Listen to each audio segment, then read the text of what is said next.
Hey guys, tonight we're talking about a drug that was supposed to cure anxiety, but instead created a nightmare worse than the disease itself. Klonopin sits in medicine cabinets across America right now, prescribed to roughly 6 million people who have no idea they're holding chemical handcuffs. Doctors hand it out for panic attacks, insomnia, muscle spasms, even restless leg syndrome. A pill that calms everything down until you try to stop taking it. Then your nervous system explodes like a shaken champagne bottle, and the withdrawal can last years. Not weeks like heroin, not months like alcohol.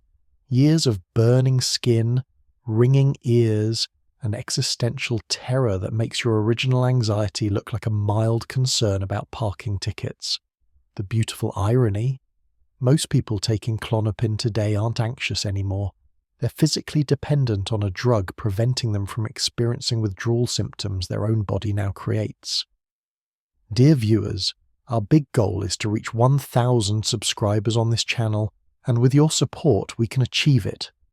Only on our channel will you find such interesting and unique stories about drugs. Subscribe so you don't miss them. We're sincerely grateful to everyone who helps us achieve this goal. Also, write in the comments where you're watching from and what time it is. I'm always curious to see people from all over the world brought together by a single story. And now, let's move on to today's story.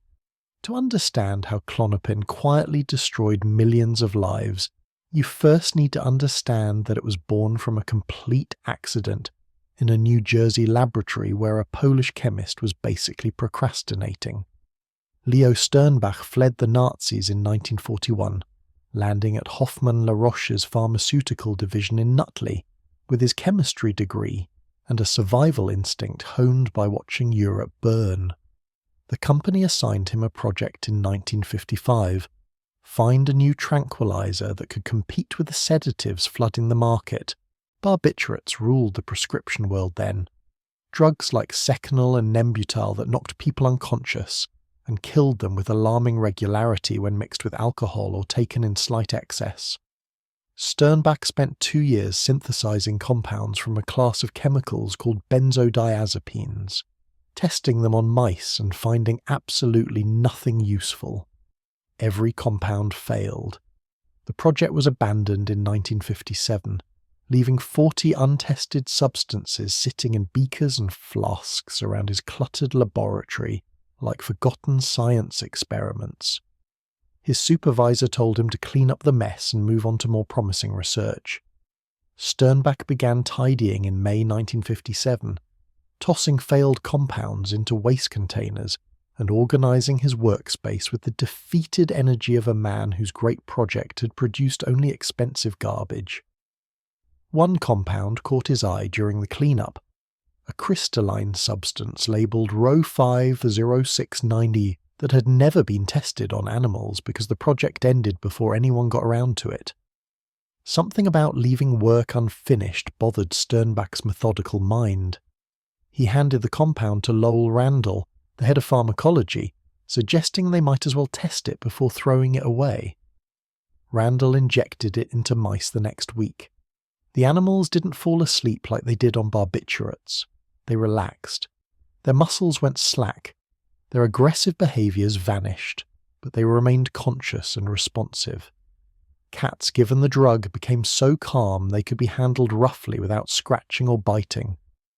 Monkeys stopped their anxious cage pacing and sat contentedly in corners. The pharmaceutical world had never seen anything like it. Barbiturates sedated through brute force, essentially poisoning the brain into unconsciousness at therapeutic doses. This new compound, which Roche named chlordiazepoxide and marketed as Librium, worked like a dimmer switch on anxiety rather than a sledgehammer. Clinical trials in 1959 showed it reduced anxiety in psychiatric patients without the dangerous respiratory depression that made barbiturates deadly. The therapeutic window was enormous. A person could take 10 times the recommended dose and wake up groggy instead of not waking up at all. The FDA approved Librium in 1960. and Roche's marketing department launched it as the safe tranquilizer America had been waiting for. Doctors prescribed it enthusiastically. Housewives with nervous conditions got bottles of little green capsules. Business executives stressed about quarterly reports received prescriptions. College students facing exams walked out of campus health centers with Librium in their pockets. The drug earned $85 million in its first year, roughly $800 million in today's money. Psychiatrists particularly loved it, because mentally ill patients became manageable without the zombie-like stupor barbiturates produced. State mental hospitals began using it to control agitated patients, replacing straitjackets and padded rooms with chemical calm. Sternbach wasn't finished. He modified the molecular structure of chlordiazepoxide in 1959, creating a more potent compound that required smaller doses. Roche called it diazepam and branded it Valium, a name suggesting valley, peace, serenity. The marketing genius lay in positioning Valium not as a psychiatric medication, but as stress relief for normal people navigating modern life. Magazine advertisements showed harried mothers, overworked fathers, and anxious young professionals finding peace through chemistry. The drug launched in 1963 and became a cultural phenomenon within months. Valium transformed from medication into lifestyle accessory by 1965. Celebrities mentioned taking it casually in interviews. Doctors prescribed it for back pain, menstrual cramps, tension headaches, marital stress, job anxiety, and the general malaise of existence in the 20th century. The pill was small, yellow, and easy to swallow, far less stigmatizing than visiting a psychiatrist or admitting psychological weakness. Women received Valium prescriptions at twice the rate of men, reflecting medical assumptions that female anxiety needed pharmaceutical management, while male stress required career success and stoicism. The numbers climbed into absurdity. By 1970, Americans filled 60 million Valium prescriptions annually. Roche became one of the world's most profitable pharmaceutical companies on the strength of a single molecule. Diazepam appeared on the World Health Organization's list of essential medicines. Military doctors gave it to soldiers in Vietnam. Astronauts carried it on space missions. The Rolling Stones released Mother's Little Helper in 1966, sarcastically chronicling housewives escaping suburban monotony through yellow pills, but the cultural critique barely dented sales. Sternbach continued modifying the benzodiazepine structure throughout the 1960s, creating a family of related drugs with slightly different properties. Some worked faster, others lasted longer. A few were more potent milligram for milligram. Pharmaceutical companies worldwide rushed to develop their own benzodiazepines once Roche's patents began expiring. The medical literature filled with studies showing these drugs reduced anxiety, stopped seizures, relaxed muscles, and induced sleep with minimal side effects in short-term trials. The key phrase went largely unnoticed: short-term trials.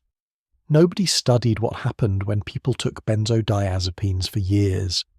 The clinical trials that earned FDA approval lasted weeks or at most a few months. Researchers measured acute effects. Does the drug reduce anxiety today, this week, this month? They didn't follow patients for 5 years or 10 years or 20 years, because pharmaceutical research didn't work that way in the 1960s. The assumption held that if a drug was safe for 6 weeks, it was safe forever. If tolerance developed, doctors simply increased the dose. If side effects appeared, they added another medication to counteract them. The World Health Organization published guidelines in 1973 recommending benzodiazepines only for short-term use, 2 to 4 weeks maximum for anxiety, with longer use reserved for specific conditions like epilepsy. These guidelines were based on emerging evidence that tolerance developed rapidly, and dependency could occur even at therapeutic doses. The warnings went almost completely ignored in clinical practice. Doctors kept writing prescriptions for months and years. Patients kept refilling them. Nobody wanted to stop something that appeared to work so beautifully. By 1975, a new benzodiazepine entered the American market with properties that would make it particularly devastating. Hoffmann La Roche developed clonazepam initially as an anticonvulsant for epilepsy patients, branding it Klonopin in the United States. The drug's molecular structure gave it a long half-life, meaning it stayed in the bloodstream for 20 to 40 hours, compared to Valium's 20 to 100 hours, or Xanax's 6 to 12 hours. This pharmacokinetic profile made Klonopin feel smoother to patients and doctors. The drug didn't spike and crash like shorter-acting benzodiazepines. It provided all-day anxiety relief from a single dose. Neurologists prescribed Klonopin for seizure disorders as intended. Psychiatrists immediately recognized its potential for anxiety and panic disorder. The long half-life meant patients didn't experience the between-dose anxiety spikes that made Xanax so addictive. People took Klonopin once or twice daily and felt consistently calm. The drug seemed like the perfected benzodiazepine, all the benefits with fewer drawbacks. Off-label prescribing exploded throughout the late 1970s and 1980s. What nobody understood was that Klonopin's long half-life made it even more insidious than its faster-acting cousins. The drug accumulated in fatty tissues, building up over weeks and months of daily use. The brain adapted to its constant presence by down-regulating GABA receptors, the very neurological structures that normally produce calm and reduce anxiety. When patients tried to stop taking Klonopin, the drug's long half-life meant withdrawal symptoms appeared days or even weeks after the last dose, making the connection between stopping the medication and feeling terrible less obvious. People thought their anxiety was returning when actually their brain was screaming for a chemical it had learned to require. Valium reached its peak in 1978 when doctors wrote 2.3 billion prescriptions worldwide. A number so staggering it meant roughly one prescription for every third person on Earth. The public began questioning whether America was over-medicating itself. Feminist critics argued that Valium was being used to chemically pacify women dissatisfied with restrictive social roles rather than addressing the underlying causes of their distress. Addiction specialists noted that benzodiazepine dependency was rising, though it looked different from alcoholism or heroin addiction because patients obtained their drugs legally from doctors. The backlash against Valium benefited Klonopin in a perverse way. Doctors looking for alternatives to the culturally tainted mother's little helper turned to newer benzodiazepines that hadn't yet acquired negative associations. Klonopin gained popularity as a cleaner option throughout the 1980s. Psychiatrists prescribed it for panic disorder, social anxiety, post-traumatic stress, and generalized anxiety disorder.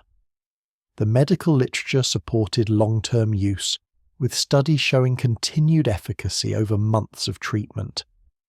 What these studies actually measured was the drug preventing withdrawal symptoms from the drug itself, a circular trap disguised as therapeutic success.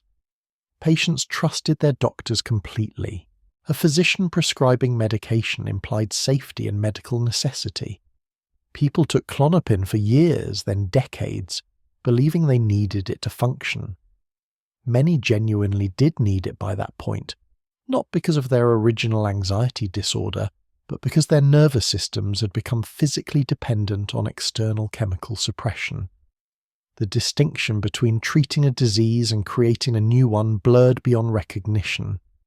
The pharmaceutical industry had accidentally created the perfect drug for generating lifetime customers. Benzodiazepines worked immediately, unlike antidepressants that required weeks to take effect. They produced no high or euphoria at therapeutic doses, so patients didn't feel like drug addicts. They came from doctors, carried no street stigma, and were completely legal. Stopping them produced symptoms indistinguishable from severe anxiety, panic, and mental illness, which doctors interpreted as proof the patient still needed the medication. The trap was invisible, profitable, and endorsed by the entire medical establishment. By 1990, an estimated 11 million Americans were taking benzodiazepines regularly.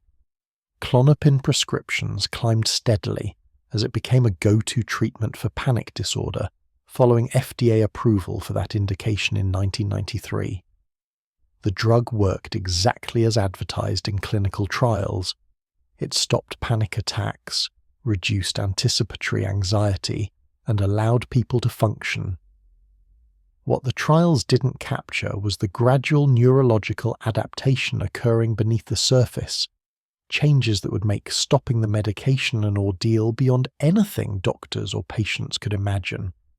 The crisis was building in millions of medicine cabinets across America, but nobody recognized it yet. Patients who tried to quit often went back on the drug within days or weeks, attributing their horrific symptoms to the return of their original illness rather than withdrawal from the medication.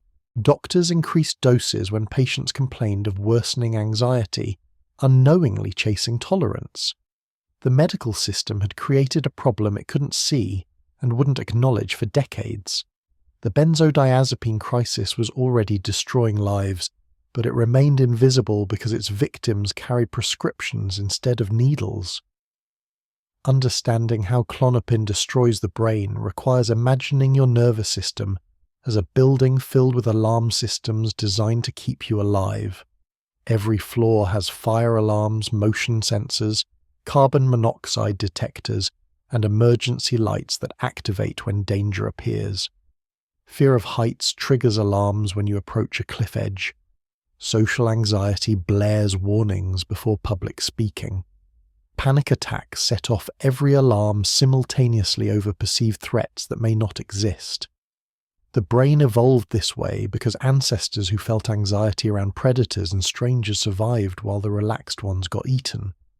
GABA receptors function as the building's master control panel, the switch that can disable alarm systems temporarily when they malfunction or overreact. The neurotransmitter GABA floods these receptors naturally during moments of safety, telling the brain it can relax because no immediate danger exists.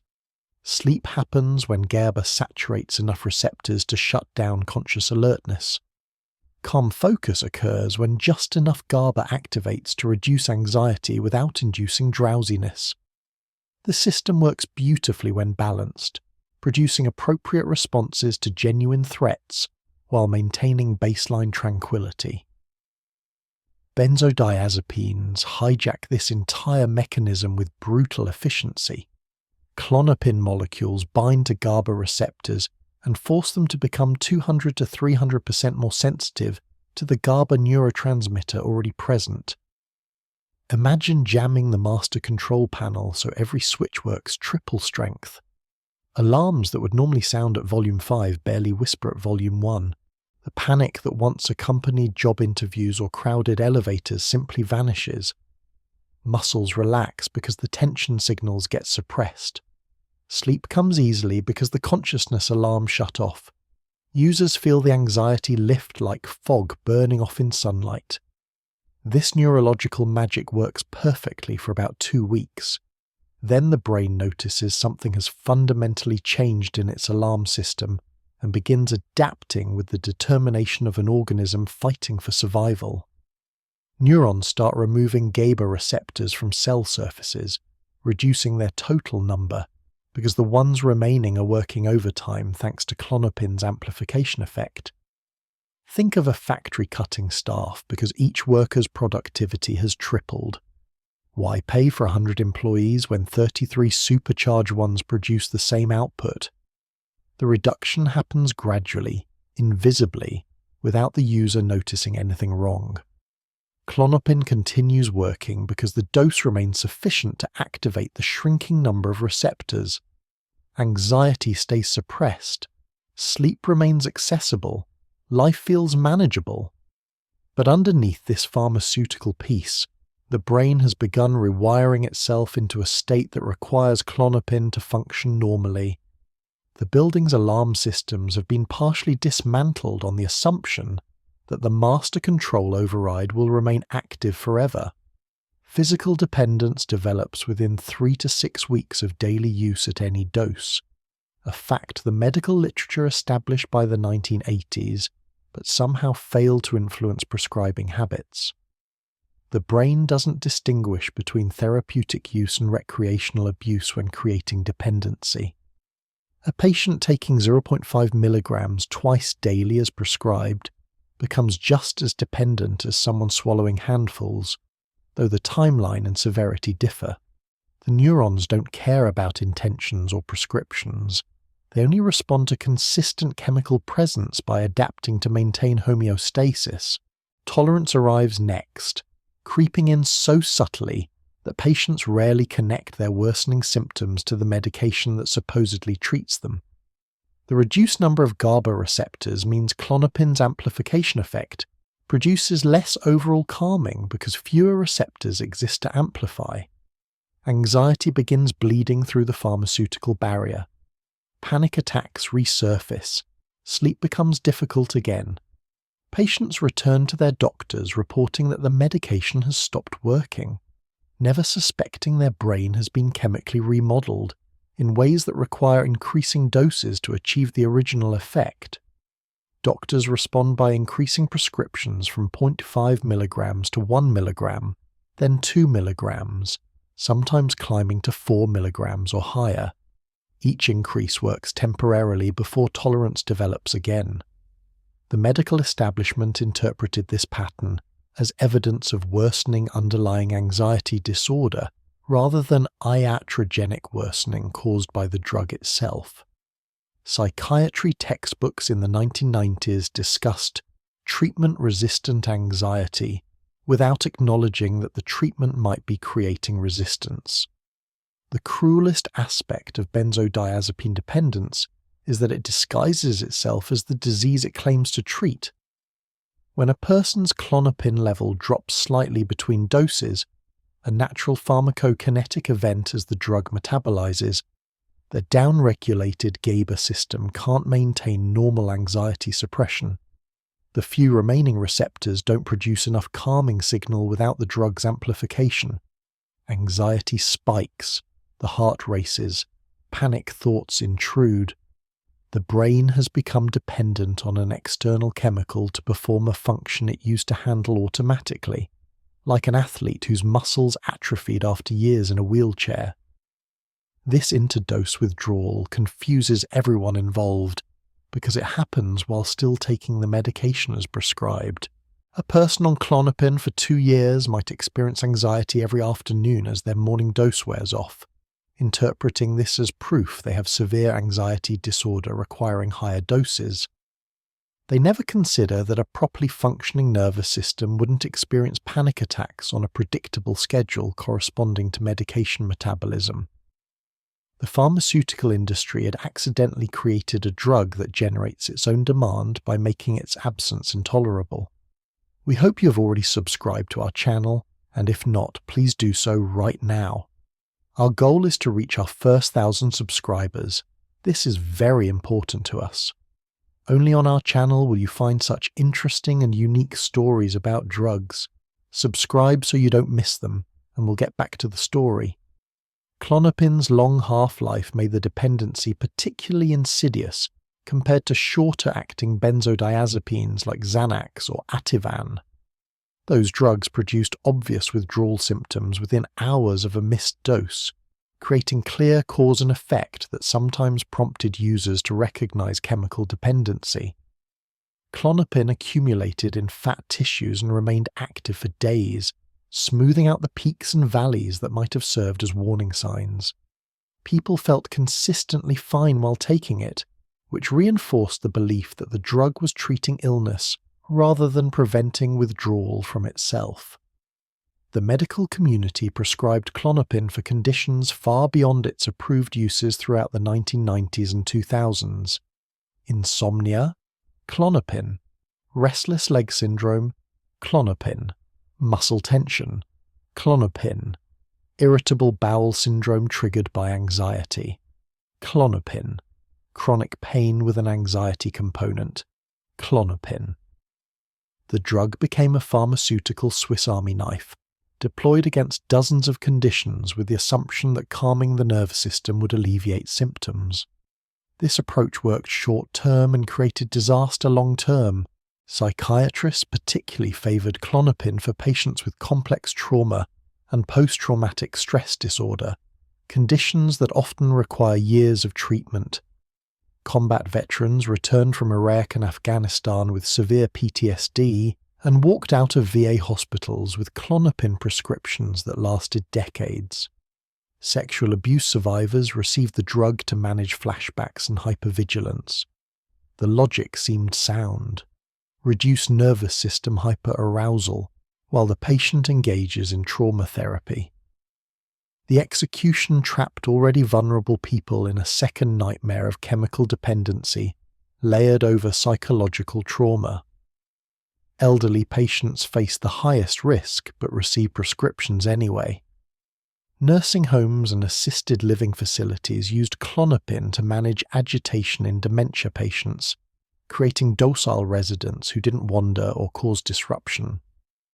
Older adults metabolize benzodiazepines more slowly than younger people, allowing the drugs to accumulate to dangerous levels. Falls and hip fractures increased dramatically among seniors taking Klonopin, but doctors often attributed these to aging rather than medication side effects. The drug also accelerated cognitive decline and increased dementia risk, though this connection wouldn't be firmly established until research emerged in the 2010s. The combination of Klonopin with other central nervous system depressants created deadly synergies that killed thousands. Opioid prescriptions skyrocketed during the same period benzodiazepine use climbed, and doctors frequently prescribed both simultaneously for chronic pain patients.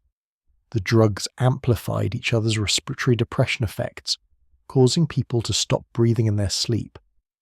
By 2015, benzodiazepines were involved in 30% of all opioid overdose deaths, roughly 3,000 fatalities annually in the United States alone. Alcohol multiplied Klonopin's effects just as dangerously. A drink that would normally produce mild relaxation became overwhelming sedation when combined with benzodiazepines. College students taking prescribed Klonopin for anxiety blacked out after 2 beers. Social drinkers on the medication experienced respiratory depression that mimicked severe alcohol poisoning. Emergency rooms filled with patients who'd mixed substances unknowingly or underestimated the interaction strength. Many died before reaching the hospital. The pharmaceutical mechanism behind Klonopin's long-term effects involves changes far beyond GABA receptor numbers. Chronic benzodiazepine exposure alters gene expression in neurons, modifying which proteins get produced and how cells communicate. The brain's stress response systems become dysregulated. Neurotransmitter systems beyond GABA, including serotonin, dopamine, and glutamate, shift their baseline functioning to accommodate the drug's constant presence. Withdrawing Klonopin after years of use doesn't simply allow the brain to return to its original state. The neurological remodeling runs deep. Glutamate provides the perfect example of this deep remodeling. As the brain's primary excitatory neurotransmitter, glutamate functions as the opposite of calming GABA. It activates neurons, creates alertness, enables learning and memory formation. When benzodiazepines suppress the nervous system chronically, glutamate production increases to compensate, trying to maintain equilibrium. The brain essentially installs more sensitive car accelerators because the brakes are being constantly pressed by Klonopin. Remove the drug suddenly, and the supercharged glutamate system floods the brain with excitatory signals that nothing can adequately suppress anymore. This glutamate surge explains why benzodiazepine withdrawal can trigger seizures even in people with no epilepsy history. The excitatory system overwhelms the depleted inhibitory system, causing neurons to fire chaotically. Grand mal seizures can occur days after stopping Klonopin, making cold turkey discontinuation potentially fatal. Alcohol and barbiturate withdrawal cause seizures through similar mechanisms, but benzodiazepine withdrawal lasts far longer because the neurological changes run deeper and require more time to reverse. Receptor changes persist for months or years after the drug leaves the bloodstream. Studies using brain imaging showed that GABA receptor density remained significantly reduced in former benzodiazepine users even 12 months after complete cessation. The receptors eventually regenerate and regain normal sensitivity, but the timeline varies wildly between individuals. Some people's brains recover within 6 months. Others require 3 to 5 years. A small percentage appears to sustain permanent changes, though research remains limited because pharmaceutical companies have little interest in funding studies documenting the lasting damage their products cause. The psychological impact of understanding this chemical enslavement cannot be overstated. Patients taking Klonopin for legitimate anxiety disorders eventually realized the drug hadn't cured anything. It had merely suppressed symptoms while creating a new, worse problem. The original anxiety might have been manageable through therapy, lifestyle changes, or time. The benzodiazepine dependency definitely wasn't manageable through anything except slow, agonizing taper protocols that might take years and still fail. People who'd trusted their doctors felt betrayed. Those who'd taken the medication as prescribed felt punished for following medical advice. The medical establishment's failure to recognize this crisis stemmed partly from how benzodiazepine addiction manifested differently from stereotypical drug addiction. Klonopin users weren't chasing highs or engaging in criminal behavior to obtain the drug. They took prescribed doses at prescribed intervals and appeared to function normally. The dependency remained invisible until they tried to stop. Doctors trained to recognize addiction through behavioral markers like escalating use, doctor shopping, and intoxication missed the quiet epidemic of prescribed dependence occurring in examination rooms across the country. By the late 1990s, enough evidence had accumulated that willful ignorance became the only explanation for continued long-term prescribing. Research demonstrated tolerance development within weeks. Case reports documented withdrawal syndromes lasting months. The British Medical Association published guidelines in 1988, stating benzodiazepines should never be prescribed for more than 4 weeks. American medical schools continued teaching that long-term use was acceptable for chronic anxiety disorders. The disconnect between evidence and practice widened into a chasm that swallowed millions of patients. Pharmaceutical companies had no incentive to acknowledge the problem they'd created. Benzodiazepines generated billions in annual revenue from refill prescriptions. Generic versions flooded the market after patents expired, making the drugs incredibly profitable to manufacture. Hoffmann La Roche's Klonopin patent expired in the United States in 1997, but dozens of generic manufacturers continued producing clonazepam, while brand-name versions remained available for patients who preferred them. The financial model depended entirely on long-term use. Short-term prescriptions, as originally intended, would have decimated profits. The trap had closed completely by 2000. Millions of Americans were chemically dependent on Klonopin and related benzodiazepines. Their brains had been fundamentally altered by drugs prescribed by trusted doctors for legitimate medical conditions. Stopping seemed impossible because withdrawal produced symptoms far worse than the original anxiety. Continuing meant accepting lifelong pharmaceutical dependency with increasing tolerance and diminishing returns. The medical system offered no clear path forward because it barely acknowledged the problem existed. The invisible epidemic was about to become brutally visible as the internet gave victims a voice and the courage to speak. The first online support groups appeared in 1997 on primitive message boards where people typed desperate pleas into the void, hoping someone understood what was happening to them. A woman in Ohio described electric shocks running through her body 3 weeks after stopping Klonopin her doctor had prescribed for 5 years. A man in Florida reported that his skin felt like it was burning from the inside despite no visible injury. Another user wrote about hearing constant ringing in both ears that started the day after a psychiatrist discontinued his prescription. The posts multiplied weekly as isolated victims discovered they weren't losing their minds. They were experiencing a withdrawal syndrome the medical community refused to acknowledge existed. These early forums operated like underground resistance networks sharing intelligence the authorities denied. Members compared symptoms and realized disturbing patterns. Nearly everyone reported sensitivity to light so severe that sunlight through windows caused pain. Sounds became unbearable. A door closing registered as an explosion. Conversation sounded like shouting. Music produced physical agony. The hyperacusis stemmed from glutamate-flooded auditory neurons firing at maximum sensitivity without GABA suppression to modulate them. Victims wore sunglasses indoors and earplugs constantly, looking like celebrities hiding from paparazzi, when actually they were hiding from normal sensory input their brains could no longer process. Depersonalization and derealization emerged as nearly universal withdrawal symptoms that psychiatrists consistently misdiagnosed as psychotic breaks. Sufferers described feeling disconnected from their own bodies, watching themselves move through life as if operating a meat puppet from somewhere behind their eyes. The world appeared flat, two-dimensional, fake, like walking through a movie set rather than reality. These symptoms terrified people more than physical pain because they suggested permanent insanity.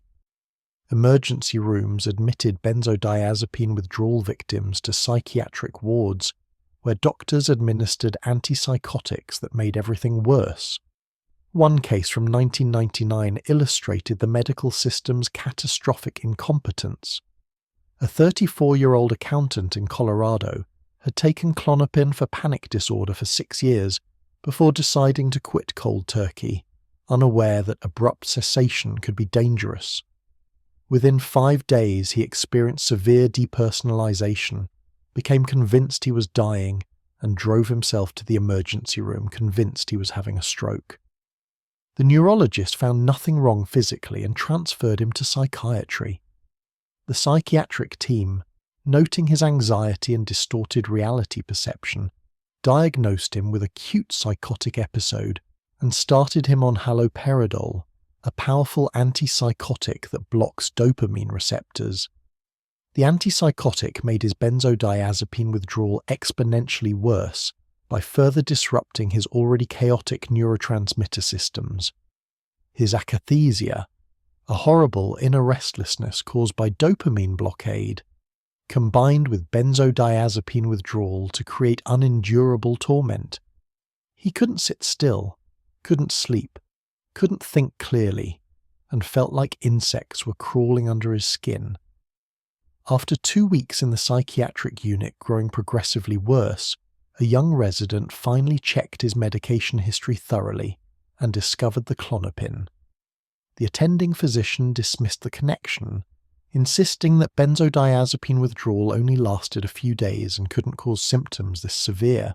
The patient left the hospital against medical advice, still profoundly impaired but convinced the treatment was killing him. He found the online support groups through desperate internet searching and discovered hundreds of people describing identical experiences. The forums taught him that his symptoms were protracted withdrawal syndrome and that reinstatement, taking a small dose of Klonopin again, might stabilize his nervous system enough to attempt a slow taper. He found a different doctor willing to prescribe, reinstated at 0.5 milligrams, and spent the next 3 years tapering down by 0.025 milligram reductions every 2 weeks. The process worked, but he lost his job, his marriage, and developed lasting tinnitus. His story was ordinary among the thousands accumulating in online communities.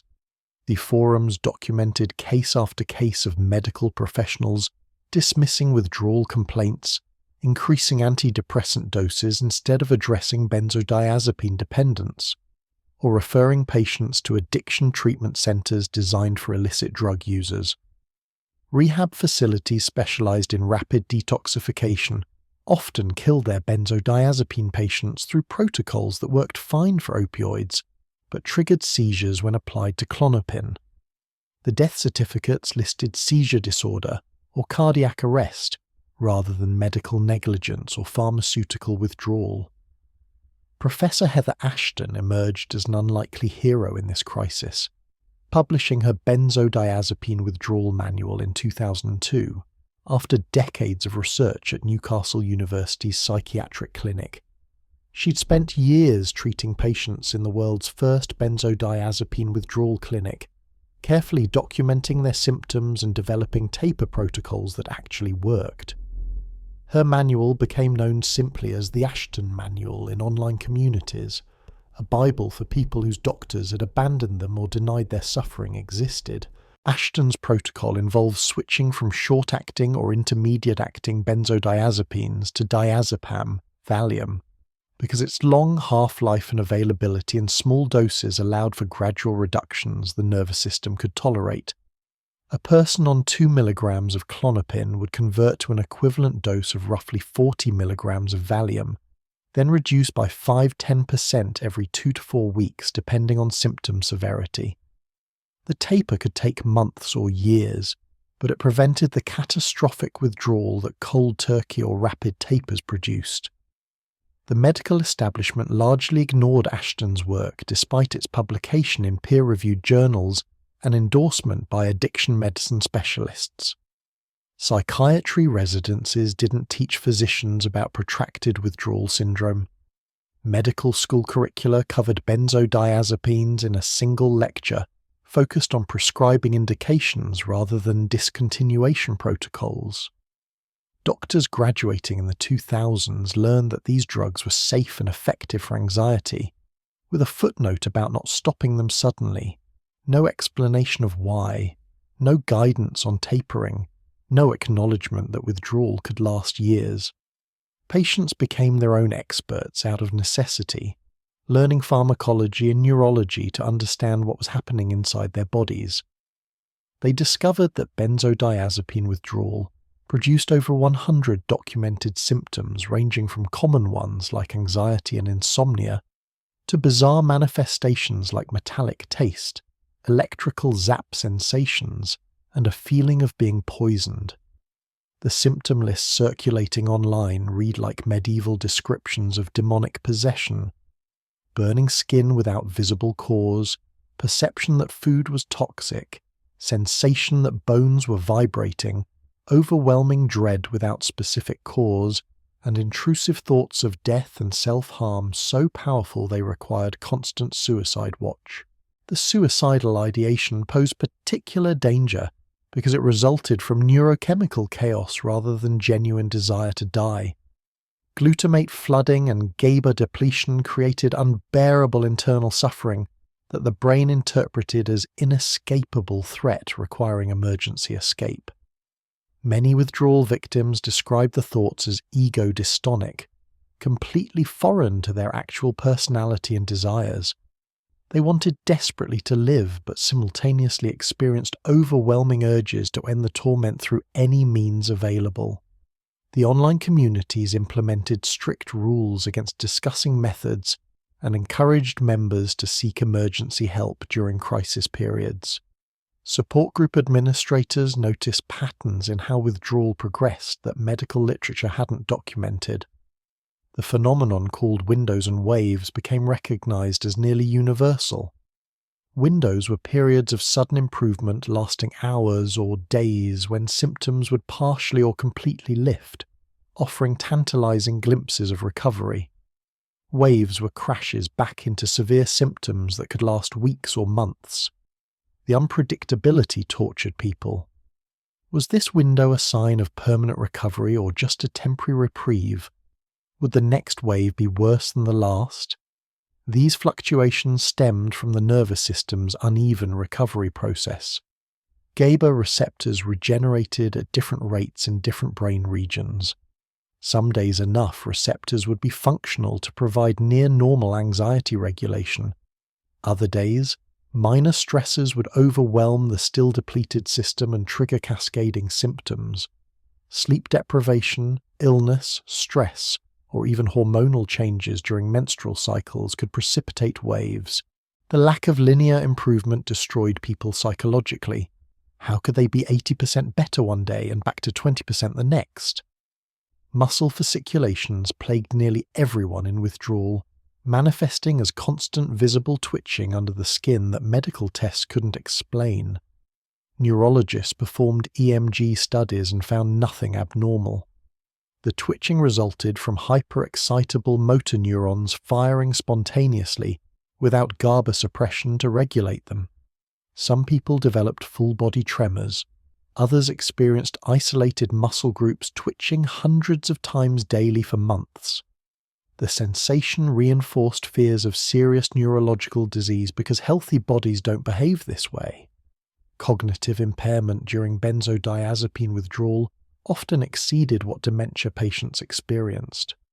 People forgot words mid-sentence, couldn't follow simple instructions, lost the ability to read and comprehend complex text, and struggled with basic arithmetic they'd performed easily before.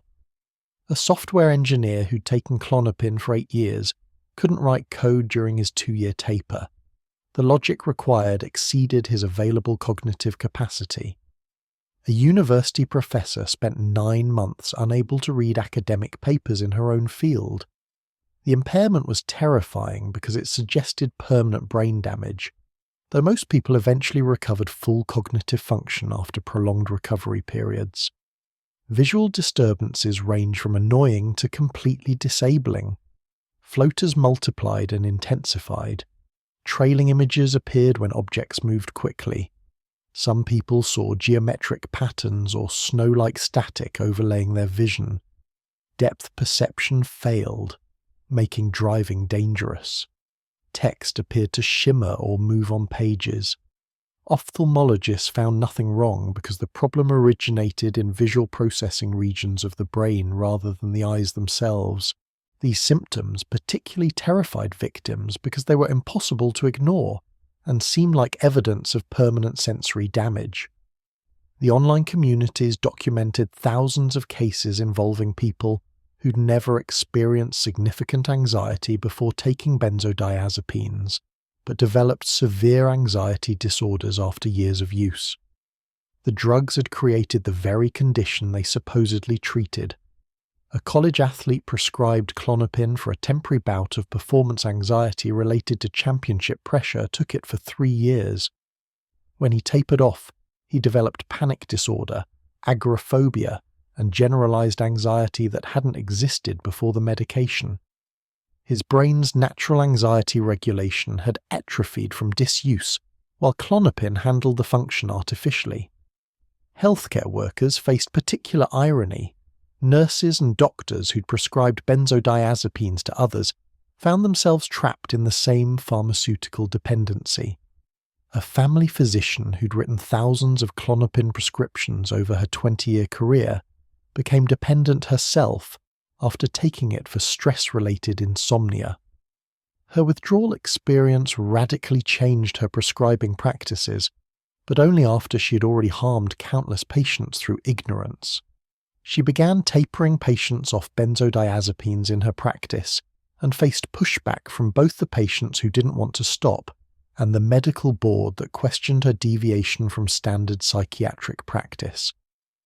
By 2005, online forums contained tens of thousands of members sharing their experiences and recovery strategies. The most valuable information came from people who'd successfully tapered and recovered, offering hope to those still suffering. Recovery timelines varied wildly. Some people felt completely normal within 6 months of completing their taper, while others required 2 to 5 years.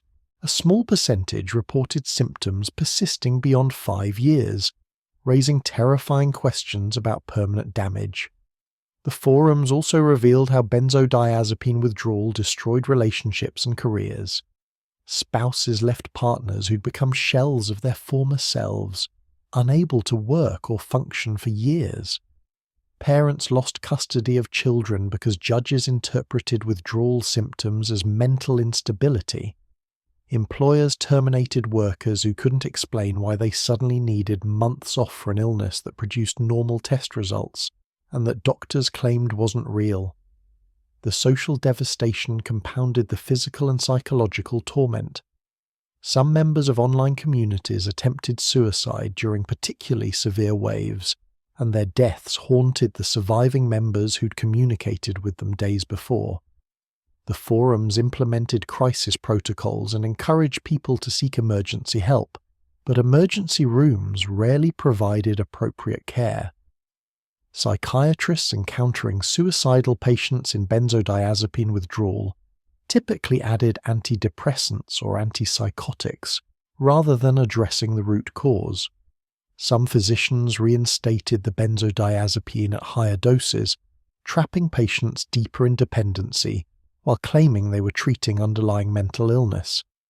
The most devastating realization for many victims came from understanding that most of their suffering had been completely preventable.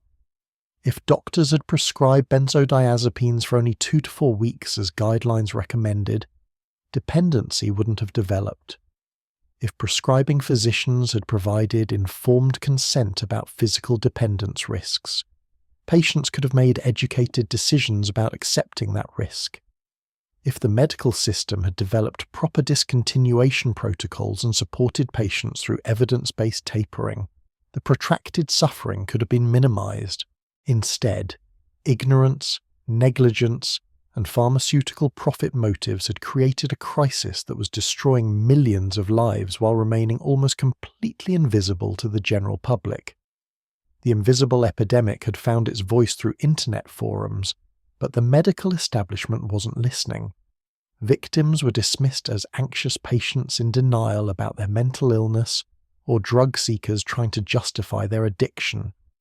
The truth that prescribed medications had caused iatrogenic injury on a massive scale remained too uncomfortable for most doctors to acknowledge. The crisis would have to grow much larger and much louder before the healthcare system finally confronted what it had done. The transformation of American psychiatry in the 1990s created perfect conditions for benzodiazepine prescribing to explode into epidemic proportions. Managed care insurance companies decided that 50-minute therapy sessions cost too much compared to 15-minute medication management appointments. Psychiatrists who'd spent decades providing talk therapy found themselves forced to choose between financial survival and therapeutic ideals. Most chose survival. The new model allowed a psychiatrist to see 4 patients per hour instead of 1, quadrupling revenue while insurance companies paid lower per-patient rates and congratulated themselves on controlling healthcare costs. This shift converted psychiatrists from therapists into prescription writers almost overnight. A patient presenting with panic attacks in 1985 might have received 12 weeks of cognitive behavioral therapy, teaching them to reframe catastrophic thoughts and tolerate anxiety without medication. The same patient in 1998 received a 15-minute diagnostic interview, a prescription for Klonopin, and instructions to return in 3 months for a medication check. The psychiatrist had 17 other patients to see that day and genuinely believed medication offered the most efficient treatment. Insurance companies wouldn't pay for extended therapy anyway. Primary care physicians filled the gaps left by the overwhelmed psychiatric system, writing the majority of benzodiazepine prescriptions despite minimal training in mental health treatment. A family doctor with 30 patients scheduled in a day couldn't spend 40 minutes exploring the root causes of someone's anxiety. Klonopin offered a solution that fit into a 7-minute appointment. The patient left satisfied with immediate relief. The doctor moved on to the next case, both parties ignored the time bomb ticking inside the prescription bottle. Medical school education around benzodiazepines remained stuck in the 1960s, teaching physicians that these drugs were safe, non-addictive at therapeutic doses, and appropriate for long-term use in chronic conditions. Pharmacology professors showed graphs demonstrating benzodiazepines' favorable safety profile compared to barbiturates without mentioning physical dependence or protracted withdrawal. Students graduated believing Klonopin carried less addiction risk than opioids, technically true regarding euphoria and compulsive use, catastrophically false regarding physical dependence and withdrawal severity. The electronic medical record revolution in the 2000s made prescription refills even easier. A patient could request a Klonopin refill through an online portal, and a physician could approve it with 2 mouse clicks without seeing the patient or reviewing their chart. The automation removed the brief moments of human interaction that might have prompted questions about how long someone had been taking the medication or whether discontinuation had ever been discussed. Prescriptions renewed automatically for years because stopping them required effort and confrontation that busy doctors avoided. Pharmaceutical representatives visited medical offices weekly throughout the 1990s and 2000s, bringing free lunches, promotional materials, and carefully selected research emphasizing benefits while minimizing risks. Klonopin's manufacturer highlighted the drug's efficacy for panic disorder following FDA approval for that indication in 1993. The marketing materials mentioned physical dependence in fine print on the last page, while the front featured satisfied patients living full lives thanks to anxiety relief. Doctors absorbed the message that prescribing Klonopin meant offering patients a proven treatment for debilitating conditions. The expansion of psychiatric diagnoses in the DSM-4 created millions of new potential benzodiazepine customers. Social anxiety disorder became an official diagnosis in 1994, transforming normal shyness into a medical condition requiring treatment. Generalized anxiety disorder expanded its criteria. Panic disorder recognition increased. Suddenly, symptoms that previous generations had considered personality traits or normal stress responses qualified as mental illnesses with pharmaceutical solutions. The number of Americans diagnosed with anxiety disorders tripled between 1990 and 2010. Direct-to-consumer pharmaceutical advertising became legal in the United States in 1997, opening floodgates for television commercials that told viewers to ask their doctors about specific medications. While benzodiazepines weren't advertised directly due to their controlled substance status, ads for antidepressants normalized the concept of medicating emotional distress. The cultural shift made requesting psychiatric medication seem responsible rather than weak. Patients who once would have felt shame about taking tranquilizers now asked for them by name. The opioid epidemic's early years coincided with soaring benzodiazepine prescriptions, and the two crises intertwined in devastating ways. Pain management clinics prescribed Klonopin alongside OxyContin for patients with chronic pain and comorbid anxiety. The combination provided superior pain relief because benzodiazepines enhanced opioid potency while reducing the anxiety that often accompanied chronic pain. What doctors failed to consider was that combining two central nervous system depressants multiplied respiratory depression risk exponentially. Emergency medical technicians began finding corpses holding prescription bottles from legitimate doctors in both hands, Klonopin in one, oxycodone in the other. The medical examiner reports listed cause of death as mixed drug intoxication, polypharmacy, or respiratory failure without clearly stating that physicians had prescribed a lethal combination. Each death was treated as an isolated tragedy rather than a systemic failure. The warnings about combining benzodiazepines with opioids existed in medical literature but somehow never translated into change prescribing behavior. Chronic pain patients became particularly vulnerable to long-term benzodiazepine dependence because their treatment required ongoing medical supervision anyway. A person seeing a pain management doctor monthly for opioid prescriptions would receive Klonopin refills at the same appointments, creating a seamless system that could continue for decades. The pain clinic model depended on keeping patients comfortable and functional, which meant maintaining their current medications rather than attempting difficult tapers that might cause suffering and complaints. The elderly faced especially grave risks as multiple specialists prescribed benzodiazepines without coordinating care. A cardiologist prescribed Klonopin for palpitations that were actually anxiety. A neurologist added it for essential tremor. A primary care doctor provided it for insomnia. The patient ended up taking 3 milligrams daily without any single physician realizing the total dose. Pharmacies rarely caught these duplications because patients used multiple pharmacies, or because the prescriptions came at different times under different diagnostic codes.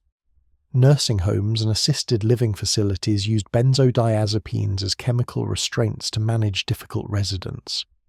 A confused dementia patient who wandered at night received Klonopin to enforce sleep. An agitated Alzheimer's patient who resisted care got benzodiazepines to induce docility. These prescriptions were maintained for years through multiple facility transfers, becoming permanent parts of medication regimens that nobody questioned. The drugs accelerated cognitive decline and increased fall risk, but staff preferred sedated residents who didn't require constant supervision. Research emerged in the 2000s linking long-term benzodiazepine use to increased dementia risk, but the findings were largely ignored in clinical practice. A large French study following 1,063 elderly subjects for 15 years found that benzodiazepine users had 60% higher risk of developing dementia compared to never users. The association remained significant even after controlling for depression, anxiety, and other confounding factors. Doctors continued prescribing to elderly patients anyway, operating under the logic that quality of life in remaining years mattered more than potential cognitive decline decades away, except the dementia wasn't decades away, and the quality of life argument ignored how benzodiazepines actually degraded functioning. The psychiatric practice of prescribing benzodiazepines alongside antidepressants became standard protocol despite limited evidence supporting the combination long-term. When patients started SSRIs for depression or anxiety, doctors added Klonopin to cover the 2 to 4 week period before antidepressants took effect. The plan involved discontinuing the benzodiazepine once the antidepressant worked. This rarely happened. Patients felt the immediate relief from Klonopin and attributed their improvement to it rather than the antidepressant. Doctors didn't push discontinuation because patients were doing well and insisting on keeping their Klonopin. Years passed with patients taking both medications unnecessarily. The addiction treatment community failed people with benzodiazepine dependence by applying models designed for substance use disorder to what was actually physical dependence from prescribed medication. 12-step programs treated prescribed Klonopin users the same as heroin addicts, requiring complete abstinence and framing continued use as moral failure. This approach ignored the medical reality that benzodiazepine discontinuation required slow tapering rather than abstinence-based recovery. People who'd never abused drugs found themselves in group therapy with methamphetamine users, feeling completely out of place while being told their prescribed medication use was addiction. Rapid medical detoxification facilities marketed their services to benzodiazepine-dependent patients, using misleading claims about quick, comfortable withdrawal. These centers charged tens of thousands of dollars for 7 to 14-day detox programs using medication substitution and symptom management. What they couldn't do was prevent the protracted withdrawal that emerged weeks or months after discharge. Patients left these facilities believing they were free from benzodiazepines, only to experience crushing symptoms returning as their nervous systems realized the drug was truly gone. Many relapsed immediately, wasting enormous amounts of money on treatment protocols that neuroscience proved couldn't work. Celebrity cases occasionally broke through media indifference to benzodiazepine dependence, but only briefly before the news cycle moved on. Stevie Nicks discussed her horrific Klonopin withdrawal in interviews, describing 8 years of addiction that was harder to quit than cocaine. The story generated sympathetic features in entertainment magazines, but didn't translate into broader awareness or change prescribing practices. The medical community treated celebrity addiction as a separate phenomenon from normal patient care. Famous people had excessive lifestyles while regular patients were simply following doctors' orders. Veterans returning from Iraq and Afghanistan carried extraordinarily high rates of benzodiazepine prescriptions, along with their PTSD diagnoses. VA psychiatry operated under crush of patient demand and limited resources, making quick pharmaceutical solutions appealing. A veteran presenting with nightmares, hypervigilance, and panic attacks walked out with Klonopin prescriptions that might continue for decades. The VA system became notorious for over-medicating rather than providing comprehensive trauma therapy, partly because therapy required time and trained clinicians while prescriptions required only a few minutes of a nurse practitioner's time. The correlation between veteran suicide rates and benzodiazepine prescriptions raised alarms that were subsequently ignored. Studies found that veterans taking benzodiazepines had twice the suicide risk of those not taking them, even after controlling for psychiatric illness severity. The drugs appeared to worsen the very conditions they were prescribed to treat by disrupting sleep architecture, impairing cognitive processing of trauma, and creating dependence that added suffering to already struggling individuals. Military medicine had inadvertently created a secondary crisis layered over the primary trauma of combat. By 2010, Americans were consuming 80% of the world's benzodiazepines, despite representing only 5% of global population. This staggering disparity reflected American healthcare's pharmaceutical solution to every problem: insurance structures that favored medications over therapy and aggressive marketing by drug companies. Other developed nations with universal healthcare and stronger medical regulations managed anxiety and insomnia without anywhere near the same prescription rates. The American system had created a uniquely American crisis through its particular combination of profit incentives and fragmented care. Prescription monitoring programs designed to prevent opioid abuse largely ignored benzodiazepines until the crisis was well established. State databases tracked controlled substance prescriptions, but rarely flagged long-term benzodiazepine use as concerning. A patient obtaining Klonopin from the same doctor for 10 years triggered no warnings in most systems. Only when patients visited multiple doctors for overlapping prescriptions did monitoring programs intervene. But the bigger problem was the millions of people legitimately prescribed these drugs long-term by single physicians who didn't understand the harm they were causing. The economic incentives throughout the healthcare system aligned perfectly to perpetuate benzodiazepine prescribing, despite growing evidence of harm. Pharmaceutical companies profited from ongoing prescriptions. Generic manufacturers made billions from medications that cost pennies to produce and sold for dollars. Doctors maintained steady patient panels who returned reliably for refills. Insurance companies paid small amounts per prescription, rather than expensive therapy. Patients received immediate symptom relief without effort. Everyone benefited short-term while a time bomb ticked toward long-term catastrophe that would eventually detonate in millions of lives simultaneously. The actual experience of benzodiazepine withdrawal defied description in ways that left victims struggling to make anyone understand what was happening inside their bodies. A panic attack lasted minutes and then passed. Depression created persistent sadness that could be named and communicated. Benzodiazepine withdrawal produced a constellation of symptoms so bizarre and varied that listing them sounded like hypochondriacal exaggeration.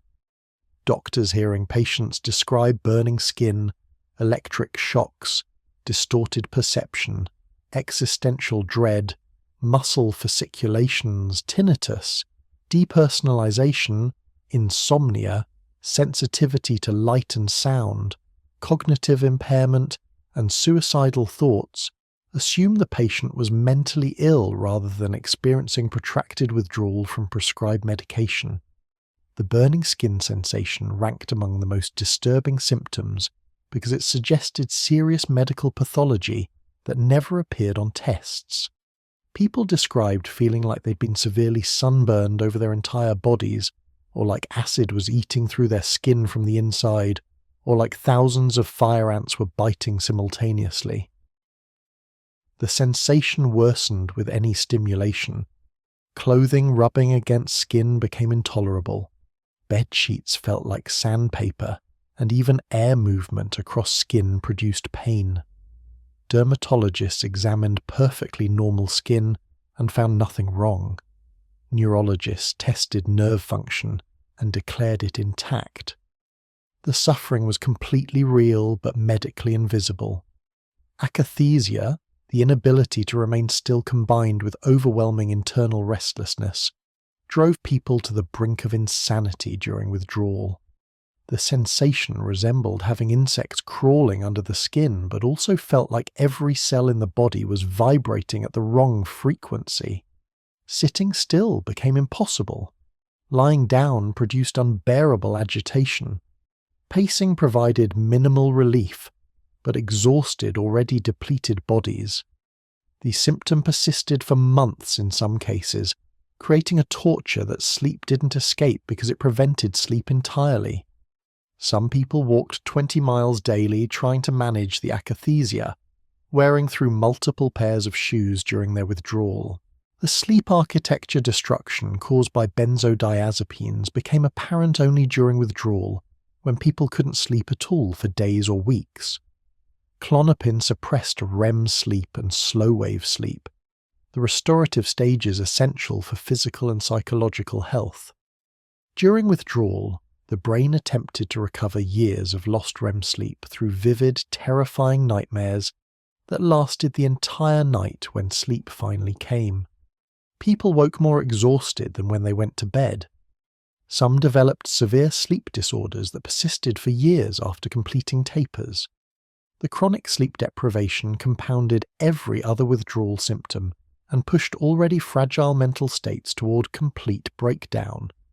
Tinnitus appeared suddenly in many people during withdrawal, manifesting as constant high-pitched ringing, buzzing, or hissing that never stopped. The sound originated from hyperactive auditory neurons firing without GABA suppression to regulate them. Audiologists tested hearing and found normal function. The tinnitus existed only in the brain's processing centers, making it impossible to escape. Some people learned to habituate over months or years.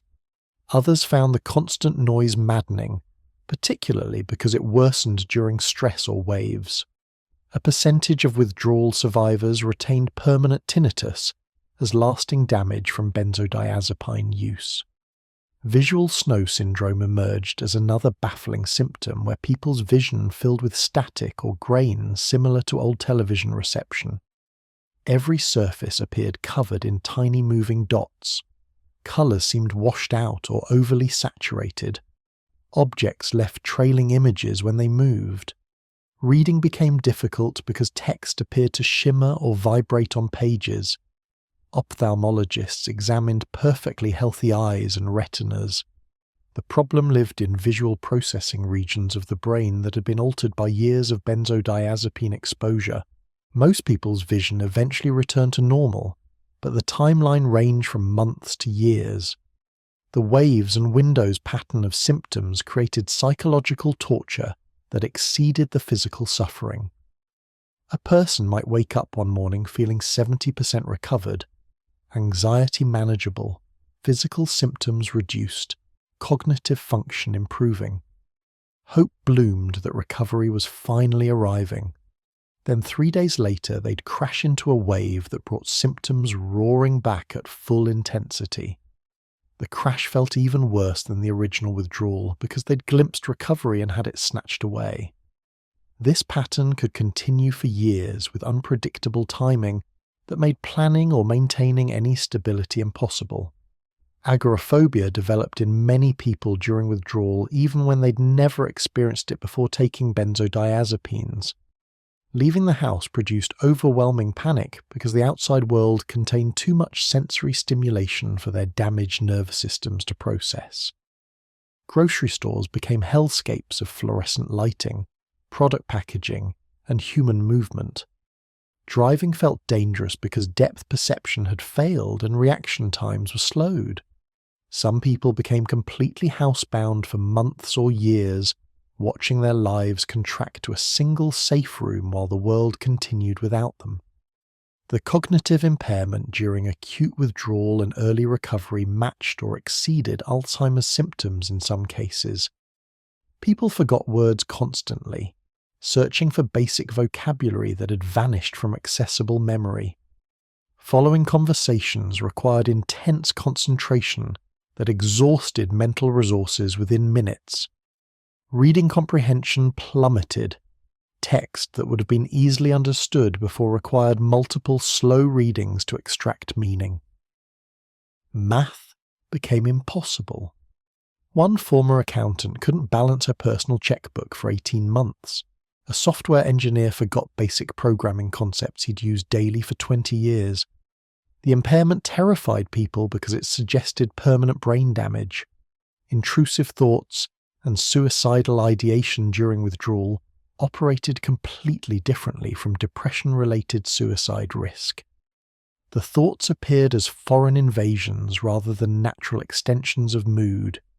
People described them as feeling like their brain was trying to kill them, while their conscious self fought for survival. The thoughts could be stunningly specific. Images of jumping from specific bridges, detailed plans for overdoses, visualizations of self-harm that felt almost compulsive. These thoughts had no emotional content. No sadness or hopelessness accompanied them, just raw neurological misfiring producing death-focused cognition. The dangerous period for suicide occurred not during the worst acute symptoms, but during waves that hit after people had experienced windows of recovery. Someone who'd endured 6 months of hell and finally saw improvement could crash into a wave and lose all hope that recovery would ever complete. The thought, "I can't do this anymore," became overwhelming when facing the possibility of years more suffering with no guarantee of healing. Online support groups lost members to suicide regularly, their final posts describing unbearable waves and inability to continue fighting. Gastrointestinal symptoms plagued nearly everyone in withdrawal because GABA receptors exist throughout the enteric nervous system controlling digestion. People experience constant nausea without vomiting, loss of appetite leading to dangerous weight loss, diarrhea alternating with constipation, and stomach pain that mimicked ulcers or other serious conditions. Gastroenterologists performed endoscopies and colonoscopies, finding nothing structurally wrong. The gut's nervous system was simply malfunctioning without benzodiazepines to regulate it. Many people lost 30 to 50 pounds during withdrawal, looking skeletal and sick in ways that alarmed friends and family. Temperature regulation failed completely for some people, producing alternating chills and sweating that made comfortable existence impossible. They'd pile on blankets while shivering violently, then 5 minutes later strip everything off while sweat poured from their bodies. This dysregulation reflected autonomic nervous system chaos. The automatic functions controlling body temperature, heart rate, and breathing all depended on properly functioning GABA systems. Without adequate GABA receptor function, the autonomic nervous system operated erratically. Muscle symptoms range from annoying twitches to debilitating weakness and pain.